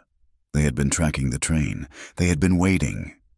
They looked up at the cave, and Tasina Luta raised his good arm. "We are not too late," he said to Eve. He turned to her, his eyes blazing. "You said you have chemicals in your bag." "Yes," she said, confused. "For developing silver nitrate, ferrous sulfate, pyrogallic acid." "Can you make fire? Can you make color?" Eve's mind raced. The magnesium, the flash, color. Yes, I can. Pyrogallic acid and nitrate. It will burn. It will make a thick white. Or maybe, yes, with sulfur from my matches, a yellow smoke. Why? "They are too far to hit with a rifle. We cannot charge them," he said. "But your smoke, can you mark the fuses?" She looked. She saw the main fuse line, the one leading to the plunger. "Yes, it is one line. I can mark it. But what good will that do?" Eagle Killer and his men were climbing, moving up the rock face. "They are waiting for someone," Tasina Luta said, pointing. "Caldwell is looking at his watch. Croft. They are waiting for Croft to give the signal." His warriors arrived. Their faces were grim. "They have wired the heart of the springs," Eagle Killer said. "We could not get close." "We will," Tasina Luta said. "Eve, you will make your smoke. We will make a distraction. When they look, I will cut the main fuse." "You cannot," Eagle Killer grabbed his good arm. "Your shoulder is broken. You are one man. Let us attack. This is our land. It is a good day to die. It is a good day to live," Tasina Luta said, his voice hard.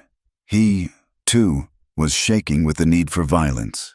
His hand was clenched so tight his knuckles were white. He wanted to kill them. He wanted to feel Caldwell's throat in his hand. Eve saw it. She saw the battle raging inside him. The warrior. The protector. She stepped forward and put her small, stained hand on his clenched fist. "Tasina," she said, her voice quiet but firm. "Wait. You said my proof was a weapon. Let it be the weapon. Let the light be the weapon." He looked at her, his dark eyes warring. Do not just cut the fuse, she said, her mind working with the speed of a chemical reaction. We have to stop them, but we have to show the world why. We have to show them all. She looked at the men. She looked at the dynamite. She looked at Wolf's Gate, the narrow pass. They have trapped themselves, she said. The train is blocking the pass. The only way out is back toward the town. We do not stop them here. We trap them here. He saw it. His rage began to cool, replaced by a cold, sharp, strategic focus. The smoke, he said. The smoke, she agreed. And the light. You will cut the fuse. But first, I will take the last picture. The sun was climbing, its new light sharp and cold on the snow. Below them, in the bowl of the springs, Sheriff Caldwell looked at his watch. He was nervous. His regulators were positioned around the train, their rifles pointed out, scanning the silent, white hills. They were exposed, and they knew it. He is late, Dutch, the weasel-faced tracker, said, his breath pluming. Let's just blow this hole and get back to town. We wait for Croft. Caldwell snapped. He wants to see this. He wants to be sure. Sure of what? Another regulator grumbled. There ain't nobody here. The blizzard would have killed a snake. We're freezing our tails off for nothing. You are freezing your tails off for murder. Evelyn Hart's voice, clear and carrying in the cold. Still air, echoed from the rocks above. Every man spun, rifles lifting. She stood on a high ledge, in full view. The sun was at her back, making her a dark silhouette. She was not holding a rifle. She was holding the 9-inch square of glass, the negative of the bribe. What in the hell? Caldwell whispered. That's far enough, Sheriff. Eve's voice was shaking. But it did not break. Your men have a right to know what they are about to die for. You are not just clearing out Indians. You are committing a federal crime. Shut her up! Silas Croft screamed. He had just ridden into the pass, his horse blowing. Shoot her! Shoot her now! Shoot me, and this falls. Eve yelled, holding the plate higher, and the truth falls with it. What truth, girl? The grumbling regulator shouted. Spit it out. Ask your bosses. Eve pointed at Croft. Ask them what is in the crates you are guarding. It is stolen dynamite taken from the railroad stores. Ask them what happens when the army finds out you used it. The regulators looked at each other. They looked at the crates, marked U per survey. They knew she was right. She is lying, Croft shrieked. She is a spy. Am I? Eve shouted. Then what is this? This is a photograph. It shows you, Silas Croft, handing a bag of gold to Sheriff Caldwell. It shows you buying the law. He is not your sheriff. He is your hired man, just like you. Dutch raised his rifle. I can hit her from here. No, Tasina Luta's voice roared from the other side of the pass. Eagle Killer and the other two warriors stood up from the snow, their rifles level. They had the regulators in a perfect crossfire. The regulators froze. They were trapped. Lakota above them, a train full of dynamite beneath them, and the impossible, damning truth in front of them. This is not our fight, the grumbling regulator said, lowering his rifle. I ain't hanging for no railroad dynamite, and I ain't hanging for him. He nodded at Croft. Mutiny, Caldwell screamed, his face purple. You will all hang, I am the law. Then prove it, lawman. A new voice said, May O'Rourke, on horseback, carrying her own Winchester, rode into the pass. Behind her were 6 men, ranchers, the men who owned the land downstream from the springs. They held rifles. May, Eve cried out. We saw the train, May called up, her voice like iron. We saw the tracks. We knew what you were doing. Croft, you are not just killing Indians. You are killing our herds. You are killing this whole valley. It is over, Croft, the lead rancher said. Put your hands up. Silas Croft's face was no longer pale. It was a mask of pure, insane rage. He had lost the money, The land, the springs, all of it, taken by one woman and a piece of glass.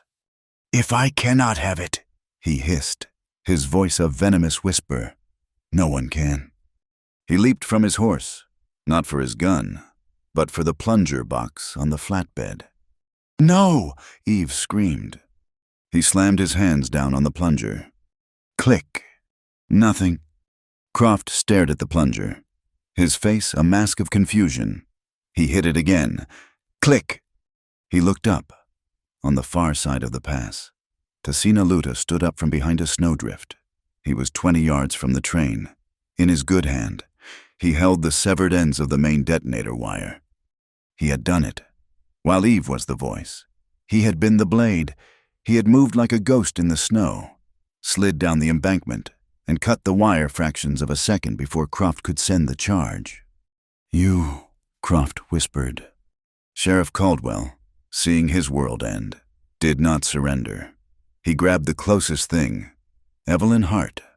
In the confusion, as all eyes were on Croft, Caldwell had scrambled up the rocks. He burst from the trail behind her, grabbing her, spinning her around. He pressed the muzzle of his pistol to her temple. "Get back!" he screamed, his voice cracking. "All of you get back, or I swear to God I will kill her. Tasina, you throw down your rifles, all of you, or she dies right here." The pass fell silent. The ranchers, May, Eagle Killer, all of them froze. "He will do it," May said, her voice hollow. "Do as he says." Tasina Luta called out. His voice was calm. He placed his rifle in the snow. Eagle Killer and the others did the same. "Now you," Caldwell panted, dragging Eve toward the edge of the ledge. "Ranchers, drop 'em!" The ranchers looked at each other. Then, slowly, angrily, they set their rifles down. "Good," Caldwell said, laughing. A wild, high-pitched sound. "Good. Now, we're gonna walk out of here. Just me and the girl. You try anything, and I will paint these rocks with her." Tasina Luta watched. His face was unreadable. His left arm was useless. His rifle was gone. "You cannot win, Caldwell," he said, his voice soft. "I just did. Red cloth." Caldwell spat, pulling Eve back. He was fumbling, trying to walk backward on the slick rock. His arm hooked tight around her throat. "No," Tasina Luta said. "You lost the moment you trusted him." He pointed. Everyone looked. Silas Croft was not watching the hostage. He was on the flatbed. He had found the secondary fuse, the backup. He was holding a match. "If I cannot have it," Croft screamed, his eyes rolling, "no one can." He struck the match and lit the fuse. It was a fast fuse, a thick, tarred rope that sparked and hissed, burning down at a terrifying rate. "Dynamite!" one of the ranchers screamed. "He lit the fuse, run!" The regulators, the ranchers, May, they all scattered, scrambling for cover. Caldwell looked, his eyes wide in horror. He was standing on a ledge 20 feet above a train loaded with 3 tons of dynamite, and the fuse was lit. He forgot Eve. He shoved her away from him, trying to run. But Tasina Luta was already moving. He did not run for cover. He ran for the train. He grabbed the carbine May had given Eve, the one still slung on her abandoned horse. He worked the lever with his good hand, chambering around. "Tasina!" Eve screamed, stumbling on the ledge. He did not aim for Croft. He did not aim for Caldwell. He aimed for the burning, spitting fuse. He fired. The carbine bucked. The bullet hit the flatbed, 2 inches to the left. The fuse was still burning. 3 seconds. He worked the lever, fired again. The bullet struck the thick, tarred rope. The fuse exploded in a shower of sparks and went out. Silence. The only sound was the hissing of the steam engine. Silas Croft stared at the dead fuse. He looked at Tasina Luta. He looked at the ranchers and the regulators, who were now emerging from cover, their faces black with rage. Caldwell was on the ledge, frozen, his pistol still in his hand. "It is over, Sheriff," Thasina Luta said. He kept the carbine level. Caldwell raised his pistol. He would not be taken. He would take the man who had beaten him. He aimed straight at Thasina Luta's heart. Eve acted. She did not have a weapon. She had her camera. She grabbed the small, heavy wooden box from her satchel. With all her strength, she threw it, sidearm, at Caldwell's head. It struck him in the side of the face. The heavy mahogany and brass hit with a crack. He roared in pain, his shot going wild, whistling into the sky. He turned, his face bloody, and raised the pistol at her. Thasina Luta fired. It was not a killing shot. It was a shot of impossible skill. The bullet struck the steel of Caldwell's revolver.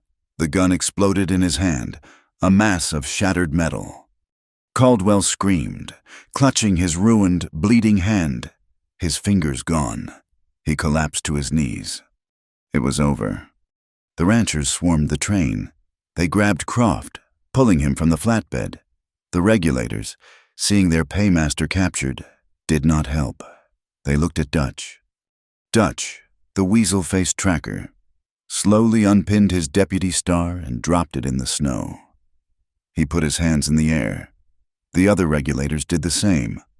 Thasina Luta climbed the rocks to Eve. She was shaking, her hands pressed to her mouth.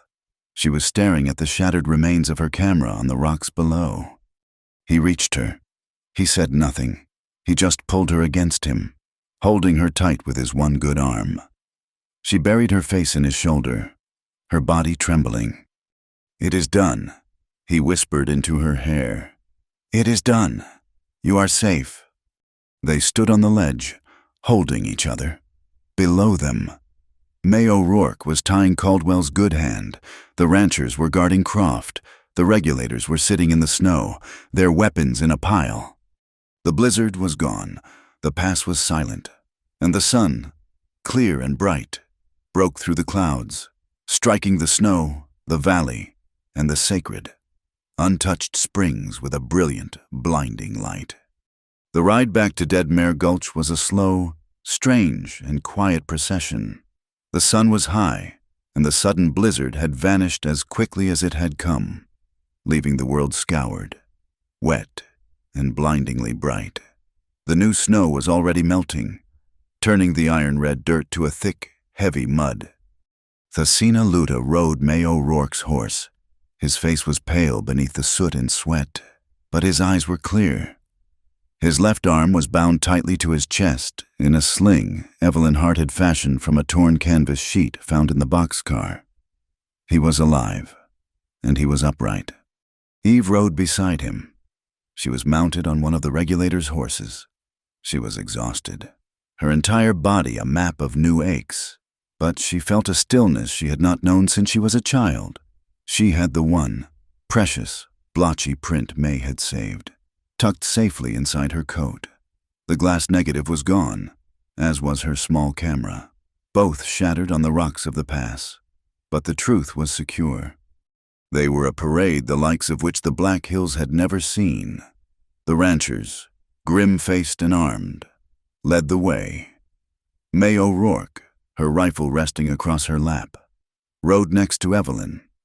Behind them came Stoneheart, the old man sitting straight, his eyes fixed on the horizon, with Elias Fields, the interpreter, beside him. Then came the prisoners, Silas Croft and the wounded Sheriff Caldwell, his shattered hand wrapped in a bloody rag, were forced to walk, their hands bound. Croft's fine suit was torn and covered in mud. He stared at the ground, his face a mask of defeated fury. Caldwell whimpered with every step. Behind them, guarded by Eagle Killer and his 2 warriors, walked the 10 regulators. Their weapons were gone, their deputy stars pocketed. Dutch, the tracker, walked at their head, his eyes on his boots. They were a defeated army. When they reached the main street, the town went silent. Miners came out of the rusty spur, their drinks in hand. The shopkeeper and his wife stood on their boardwalk. They saw the ranchers. They saw the Lakota warriors, not as enemies, but as an honor guard. And they saw their sheriff, a prisoner. The major from the army post was waiting. He stood on the steps of the general store, his arms crossed. He had 2 armed, blue-coated soldiers with him. He had clearly been alerted by Fields. "Mr. Fields," the major said, his voice carrying in the clear, cold air. "You sent word. It seems the situation has resolved itself." "It has, Major," Elias Fields said. The major's gaze was like a cold steel file. He looked at Croft. He looked at Caldwell. "Silas Croft, Sheriff Caldwell, I am placing you both under federal arrest for conspiracy to incite war, for the theft of United States Army property, and for attempted murder." He nodded at his soldiers. "Take them." He then looked at Dutch and the other regulators. "As for you men, you were hired guns acting under a false color of law. You will be detained at the post until a federal marshal can sort this out." Dutch just nodded, his face impassive. It was a better fate than he had expected. Mandy May O'Rourke called to one of her girls, who was watching from the saloon door. "Go fetch the doctor. Not for him." She jerked her chin at Caldwell. "But for Thasina Luta. His shoulder is broken." Dr. Harris, a weary man who had seen too much, came and examined the wound in the back room of the general store. "It is a clean break," he said, gently probing the swollen joint. "But it is broken. He will need to be still for a month, perhaps 2. He was very lucky." That evening, the general store was packed again. It was the same room where the false hearing had taken place, but the air was different. The major stood at the front, where the assessor Prentice had sat. Stoneheart and Thasina Luta sat in chairs, not as prisoners, but as honored guests. May, Eve, and the ranchers filled the front rows. The miners stood in the back, quiet, their faces thoughtful. "The prisoners are in the post jail," the major announced. "They will be transported to Cheyenne for trial. The Ravens Claim Company has had its charter officially suspended by the territorial governor. A full federal investigation is underway." A low cheer went up from the crowd. "But that leaves the matter of this town," the major continued, "and the matter of the water." Harris, the lead rancher, stood up. He was a big man, and he looked humbled. "Major, we were lied to. We were ready to fight those men." He nodded at Stoneheart. "Because Croft told us they were poisoning our herds. But he was the one. He was stealing the water from all of us." The rancher turned to Stoneheart. "Sir," he said, his voice rough, "we ask for your pardon. We were bad neighbors." Stoneheart listened, then spoke in his own language, his voice soft but filling the room. Elias Fields translated. "He says the water does not ask who is thirsty," Fields said, his voice thick with emotion. "It only asks that you drink. He says the land is weary of our small flags. The blizzard was the land's way of demanding we listen. He says the heart, the springs, must be a sanctuary, not for one people, but for all. A place where no gun is fired, no shovel is turned. A place to heal." The major nodded. "I have the authority to make that binding under territorial law. The Valley of the Springs is hereby declared a protected reserve. It will be under the joint watch of the United States Army and the Lakota Council." In the weeks that followed, the high cold air of Dead Mare Gulch began to feel cleaner. The fear broke. Thasina Luta, his arm healing slowly in its sling, directed the new work. He did not use his warriors. He went to the miners, the men left without work, without pay. By Croft's arrest, he found them at the Rusty Spur, drinking away their last coins. "He paid you to destroy," Thasina Luta said, standing in the saloon doorway. "I cannot pay you, but I can offer you work, to heal." At first, they were suspicious, but May O'Rourke and the ranchers stepped in. They started a town fund. The first task was to remove the dynamite. The major's men supervised, but the miners, with their skilled, careful hands, were the ones who did it. They diffused the threat they had been hired to create. Tasina Luta showed them how to clear the rubble from the spring, how to use timber to shore up the blasted rock, how to replant the willow and cottonwood saplings that would hold the earth. Eagle Killer watched, his arms crossed. They are the ones who did this. They are men who know how to work stone. Tasina Luta replied, his voice quiet. It is better to teach a man to build than to punish him for breaking. Eve watched all of this. She was a woman without a camera. She had only her notebook and the single stained print. May found her at the Golden Slipper. Eve was sitting at a back table, just staring at the print. It is a powerful thing, May said, sitting down. It is all I have. Eve said, my cameras are gone, my stall, my life's work. It is all smashed on the rocks. Wood and glass, May said, echoing Tasina Luta. We can get more. In fact, I think we must get more. This town, Eve, it needs a voice, a real one. Not Croft's lies, not Caldwell's rumors. The truth. You know how to find it. I know how to print it. May slid a canvas bag onto the table. It clinked. The ranchers, the miners, even the girls. We took up a collection for the woman who saved the water. It is $340. Eve's jaw dropped. And, May continued, the federal marshals who came up from Cheyenne, they left this, it is a bank draft, from the assets of the Ravens Claim Company. Restitution, they call it, for wrongful imprisonment and destruction of property. May laid the draft on the table. It was for $500. Eve looked at the money. It was more than enough. It was her mother's farm. It was freedom. May, I cannot. You can, May said, covering Eve's hand with her own.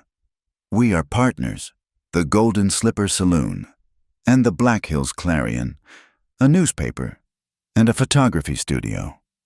You will tell the truth, and I will make sure everyone pays to read it.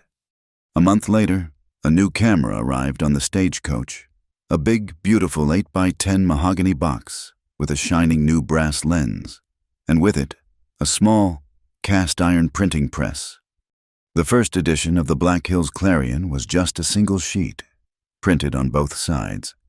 The lead story was titled, The Healing of the Heart. It told of the work at the Springs.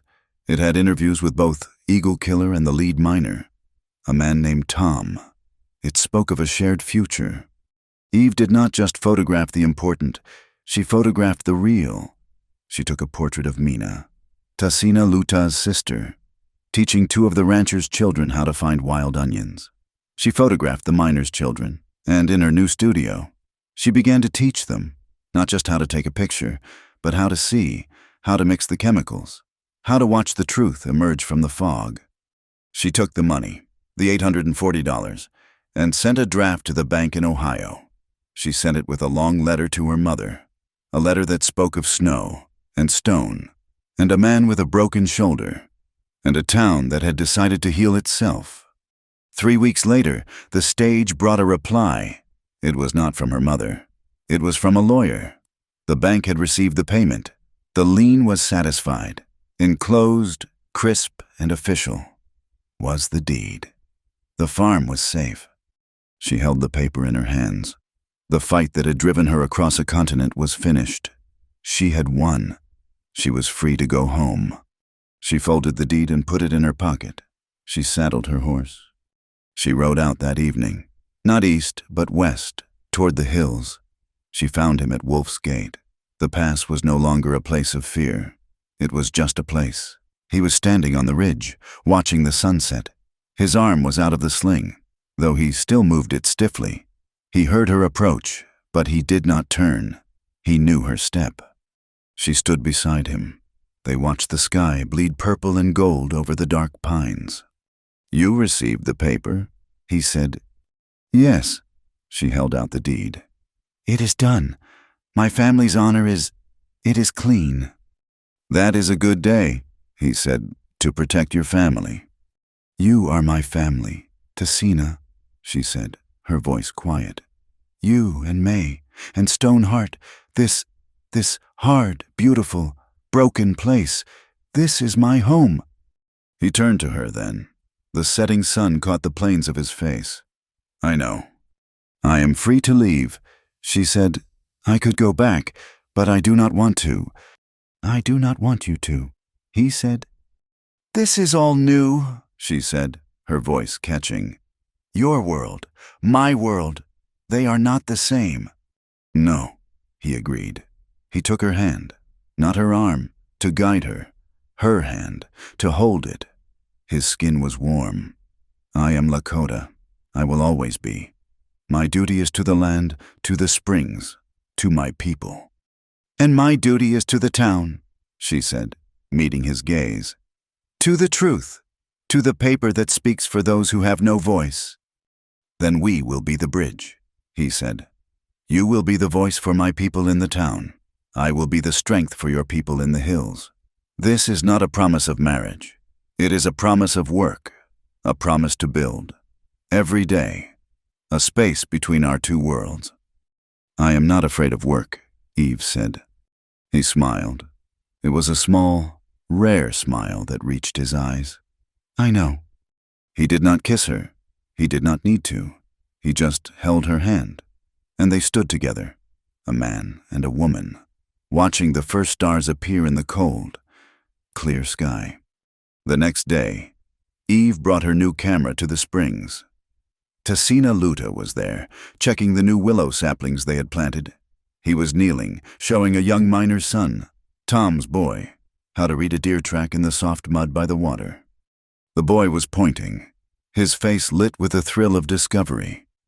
Tasina Luta was looking at the boy, his own face patient, calm, the teacher. Eve set up her tripod. She vanished under the black cloth. The world flipped upside down, sharp and clear. She saw him, not the silhouette on the ridge, not the warrior in the cave. She saw the man, his good hand explaining the curve of the hoof. She saw the boy, trusting, learning. She saw the new, clean water flowing behind them. She did not ask them to pose. She did not ask them to hold still. She uncovered the lens and made the picture. The winter was hard, but it was honest. The snows that had saved the springs now covered the Black Hills in a deep, quiet blanket of white, forcing a pause. The town of Dead Mare Gulch and the Lakota camp in the valley turned inward. They survived. The work of healing, for both Tasina Luta's shoulder and the town's raw wounds, was slow and unseen. Then came the melt. Spring did not arrive gently. It came in a rush of roaring water. The creeks swelled, washing away the last of the blizzard's ice and the black, greasy soot of the assay furnace. And at the springs, the water, no longer choked by mud or dynamite, ran clear. The willow saplings they had planted took root. The valley floor turned a vibrant, shocking green. On the first warm day of that spring, in what must have been late April of 1882, the two communities met by the water. It was not a hearing or a trial. It was a wopila, a thanksgiving. Stoneheart led the ceremony. He did not speak of treaties or laws. He spoke of the water. He lit the pipe, and the clean, white, sacred smoke rose into the blue sky. He passed the pipe not just to his own council, but to the ranchers, to May O'Rourke, and to the miners who had worked to heal the land they had almost destroyed. Tom, the lead miner, accepted it, his hands clean, and smoked. Evelyn Hart watched, but she did not photograph it. This was a moment for memory, not for capture. Her new studio, a small, sturdy building next to May's newly rebuilt Golden Slipper Saloon, was also the office of the Black Hills Clarion. It was, perhaps, the only newspaper office in the territory that smelled of collodion and ink. She had spent the winter printing, not just the one blotchy image, but new ones. She had gone back. She had photographed the captured regulators, the trial in Cheyenne, which she had attended as the star witness, and the long, slow work of the miners rebuilding the springs. She called the exhibition Light on the Water. On the day of the Thanksgiving, she opened her doors. The town came, the ranchers, the miners, May's girls, even the soldiers from the post, and the Lakota came. Stoneheart, Mina, and Eagle Killer, who stood for a long time before the picture of the miners replanting the willows.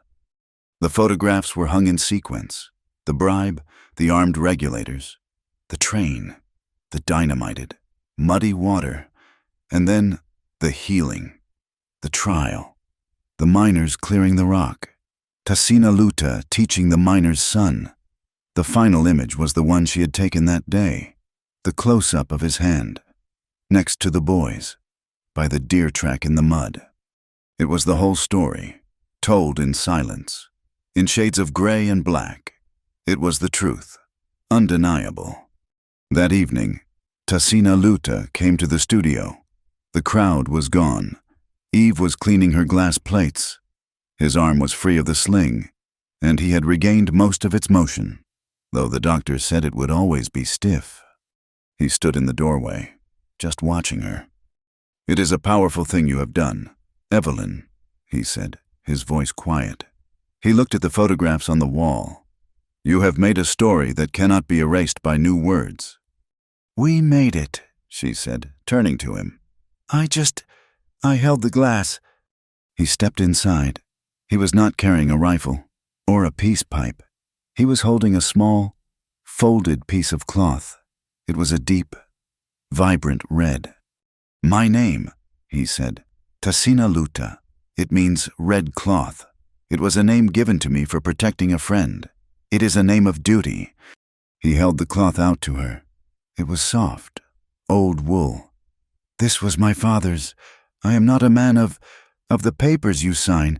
I am not a man of rings." He unfolded the cloth. It was a long, narrow sash. "This is my name," he said. "It is my promise. I chose, in the cave, to stay. I choose, now, to walk with you. Not in front, not behind. Beside, this is not a chain. It is not a claim. It is my path, laid next to yours." Eve took the cloth. Her hands were shaking. She understood the weight of it. He was giving her his history, his core.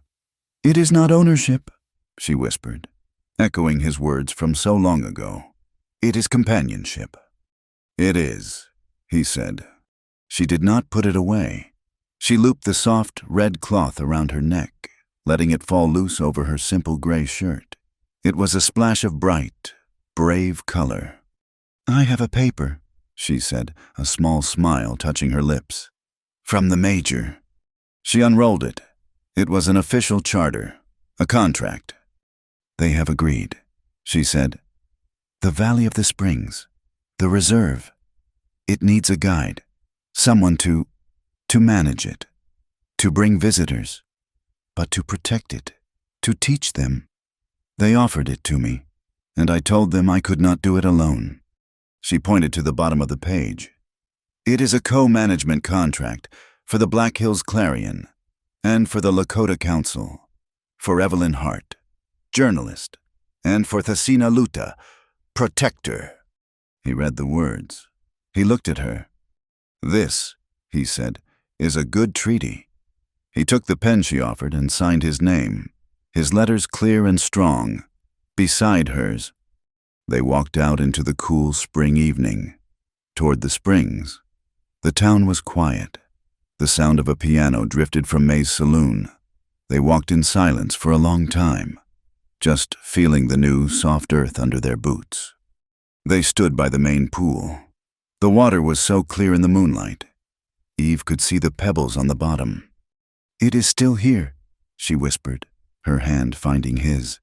"My fear, the past, the men who tricked my mother, Caldwell, Croft, sometimes I wake up, and I am still in that cellar.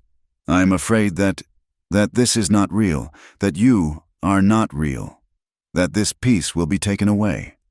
He turned to her. He did not pull her close. He just held her hand, his thumb gently rubbing her knuckles. "The past is real," he said, his voice low and steady. "It leaves scars. My shoulder, your memory. They are part of us. We do not erase them." He looked at her, his dark eyes full of a deep, patient kindness. But they are not all of us. I cannot promise there will be no more pain. The world is full of fools and greedy men, but I can promise this. He raised her hand to his lips and kissed her knuckles. I will make it sweet with time and kindness. He said, I am here. You are not alone in the dark. She leaned her head against his good shoulder. He was solid. He was real. He was the man who had chosen to stay. They stood together, two small figures against the vast, dark hills, listening to the sound of the water, a promise of a future, flowing clean and true in the night. The new golden slipper was brighter than the old one. May had insisted on more windows. Light is good for business, she declared. And on the wall, in the place of honor above the long, polished bar, hung a new photograph. It was the last one Eve had taken with her old 8x10, the one she had made in the studio before the fire, from a negative she had almost forgotten. It was not of a person or a place. It was a photograph of the sky, a turbulent, churning sky, just after a storm, with one brilliant beam of sunlight breaking through the clouds.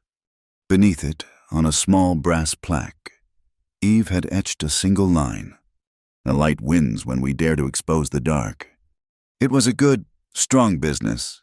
The Black Hills Clarion grew, the story of Dead Mare Gulch, the story of the picture that stopped a war, traveled. It went out on the telegraph wires. The next spring, a letter arrived. It was from a small town in Wyoming, a town that was also fighting a land and water company. They did not want to fight with guns. They asked if Miss Hart and her partner, Mr. Red Cloth, would be willing to come. They wanted to learn. They wanted to know how to use a camera. They wanted to know how to tell the truth. Eve showed the letter to Thasina Luta. He read it, and a slow smile spread across his face. He saddled the horses. "It seems," he said, "we have work to do. Thank you for listening to this story. We would love to know where in the world you are tuning in from. Please leave a comment below to share your city or country, and let us all connect. If you enjoyed this tale, please consider subscribing to our channel, Wild West Tales, and giving this video a like. And if you really want to support us, hit that hype button to help this story be heard by more people, just like you.